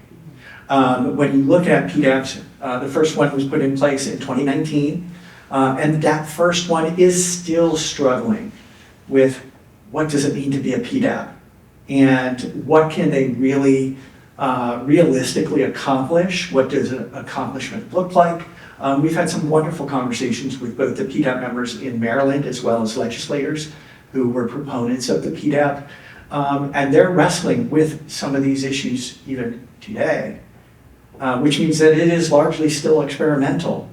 And one of you had said, do we want to go back and have to come back and say, oh, it was experimental and here's the damage you caused, and now we have to fix it, versus let's try to get the policy right up front. And I would love to hear all of you talk about that for just a moment, and then we're going to take a few minutes to wrap up. Yeah. I'm so glad you brought that up too. So to that note, as I was saying earlier about how the boards aren't having any sort of like contingency plans when things go wrong, not just that, but even in their deliberations, they're not looking at everything they should be looking at. So they're not even like really consulting with consultants or different groups to look at what can happen in their state, or how could decisions affect their Medicaid program, could affect, I'm trying to remember which state was it. It was Oregon. So they hired some consultants, with Stoffers and Meyer, I think, and to look at their state and how it can affect different things. And when it comes to Medicaid, that particular report showed that a best case scenario, UPL will only produce less than $500,000 in savings to their Medicaid program. And so these states are not even looking at, how a UPL could reduce their federal matching dollars for Medicaid, things of that Correct. nature. So they're just making decisions, and they're not taking the time to really consult the data they actually already have there. It's like they are so focused on going and trying to find data, they're not looking at the data they already have and utilizing the institutions within their, purview of their states. And statutorily, there's some things that, depending on how the PDEP is set up, like they can't do, because the PDEPs are set in different different offices of the state. So kind of like, you may not be able to go and dig into the data from your insurance board if your PDAP is set in commerce and things of that nature. But still at the same time, they're not utilizing the information they already have to really research and look at everything that could be affected. I know you've been on the cutting edge of experimental, so we'd love to hear some of your thoughts on that. Sure. So yes, so one of our things was for us, and I'm not going to speak for all patients, but I would think we kind of all feel the same. It's not acceptable to put our lives at risk for an experiment. It's just not acceptable, period. To lose, to even threaten, to even have the remote possibility of losing access to our medications. I mean, and Renier's right. When we're watching these boards, they're talking to each other and they're like having this kind of brain fog moment, which I do understand. One of the side effects of minor drugs is a brain fog moment, but I'm also not running a board saying I'm an expert, on these certain things. And they're looking at each other saying, well, Oregon did pause, so maybe we should do that. But, if we pause, that's not going to affect the outcome. We're still going to have to figure this out. We have to do it, basically rip the Band-Aid off, we got to do it now, or, what's the point? And we have said, just like, hey, let's do this right. Instead of doing it sloppy, let's get the policy right so that it does not affect people's lives. And one of our advocates last year, when we met with the staff director of the Division of Interest, we stated, we asked, and I'm glad you're doing it legislatively, we said, we want it in writing. We want it in writing that if you place a UPL on a drug, we will not lose access. The state will come up with the difference. Where we want that protection in place. They could not give it to us. So we do have to go legislatively because they cannot. And they even brought this up at that meeting. They said, we really can't give that assurance. They were very blatant in the fact that they don't know how it will affect us, and they really, I'm not gonna say they don't care, but not enough to make better, wiser policy decisions. You know, another thing that was really striking to me is that one of the board members asked what an orphan drug was. Yeah. That scared me, you know, in my review when I'm like, oh, great, you know, she doesn't know what an orphan drug is. That kind of stuff is scary. These people have been appointed to be the experts in these fields. We're supposed to rely on them to take care of us, to protect us, you know, to serve. And we just really can't. We really can't rely on them. Well, thank you, Amanda. That's really insightful. Thayer, I apologize. You're going to be following up Amanda again. But I really would love to hear some of your thoughts. Gets me every time. Amanda brought up the Oregon situation, and I think, that is really the crux of what I intended to say here, is that the fact that Oregon did pause and acknowledge that they did not have a clear definition of affordability, that in and of itself shows that this entire thing is an experiment, right? They did not know, what does affordability mean? Affordability to whom? The patient, the state? What are we looking at, right? So they're building the ship as they sail it, and we all have very reasonable concerns about that. I'm doubly concerned in that many of the PDABs are now looking to import an additional experimental policy by referencing the MFPs that will come out of the Medicare negotiation program. We have not seen any documentation from CMS yet as to how they determined those MFPs. They're required to release something in March, so it will be interesting to see, what indeed they do release at that point. But that to me is worrisome because it feels like kind of another layer of experiment on what is already a new experimental policy. My silver lining to this statement is that we do intend to use the pause in Oregon as a talking point throughout these PDAB discussions in this upcoming legislative session. I think that makes very clear that this is not the silver bullet policy that a lot of legislators thought it would be, that there are many unanswered questions, and that states who have embarked upon this PDAB process are realizing it's more complicated than they thought it was. So I'm hopeful that point resonates as we're talking to lawmakers that are considering new PDABs. Just one small thing to add to that. The fact that, we're talking about being experimental, there are only a handful of states who are either have PDABs, active or about to be, but the issue is the fact that there are going to be more, and there isn't a coalition of PDABs at this point yet. However, different states have begun to start looking at each other and referencing each other. So the issue is, if we already have things that are going wrong, you're going to have other states who are going to try to create, legislation, and they're going to be looking at stuff that's already created. So it's going to start perpetuating bad habits, and it's just going to get worse. Absolutely. And that's, I think, a really good area for us to bring the discussion to a close. I think this has been very valuable as we look at, the states, the upcoming 2025 legislative sessions. I know, for example, RAAP, we are working on preparing the talking points, the amendments, all of those pieces that will come into play.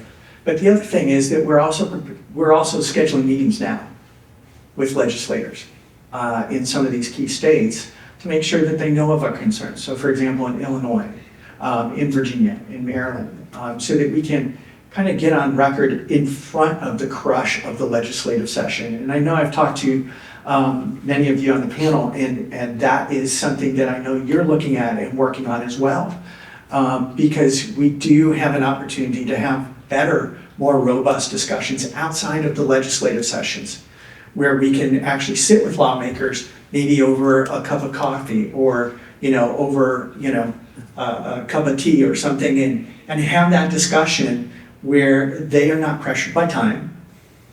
They're able to listen more thoroughly than they can when we're standing in line, or if we're waiting to go into their office and they've got 2 committee hearings coming up.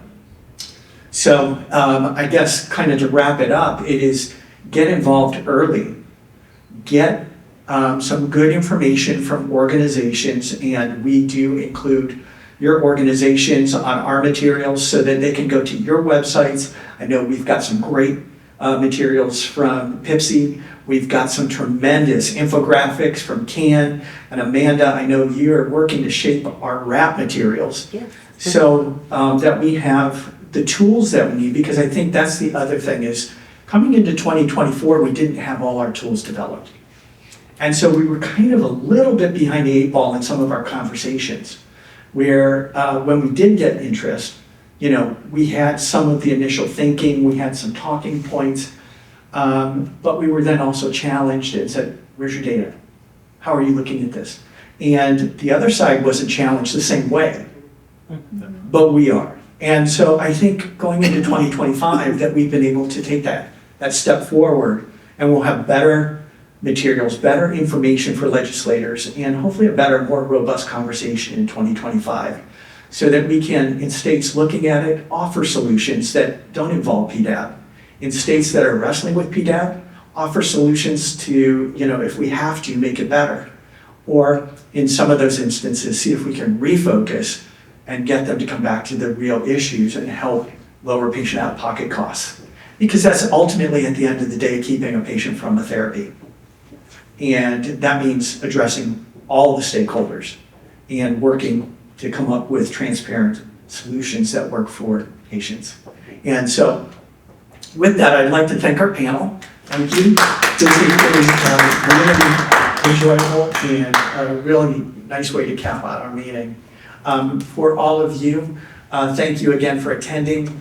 As I had mentioned at the front end, this video will be available online so that we can share it with other patient organizations, community members, etc., so that they can listen to the panels and some of our insightful panelists. As always, we do provide information after these types of meetings on our panelists, the organizations they're with, and links to their organizations. So again, thank you, and we will adjourn this meeting. Thank you.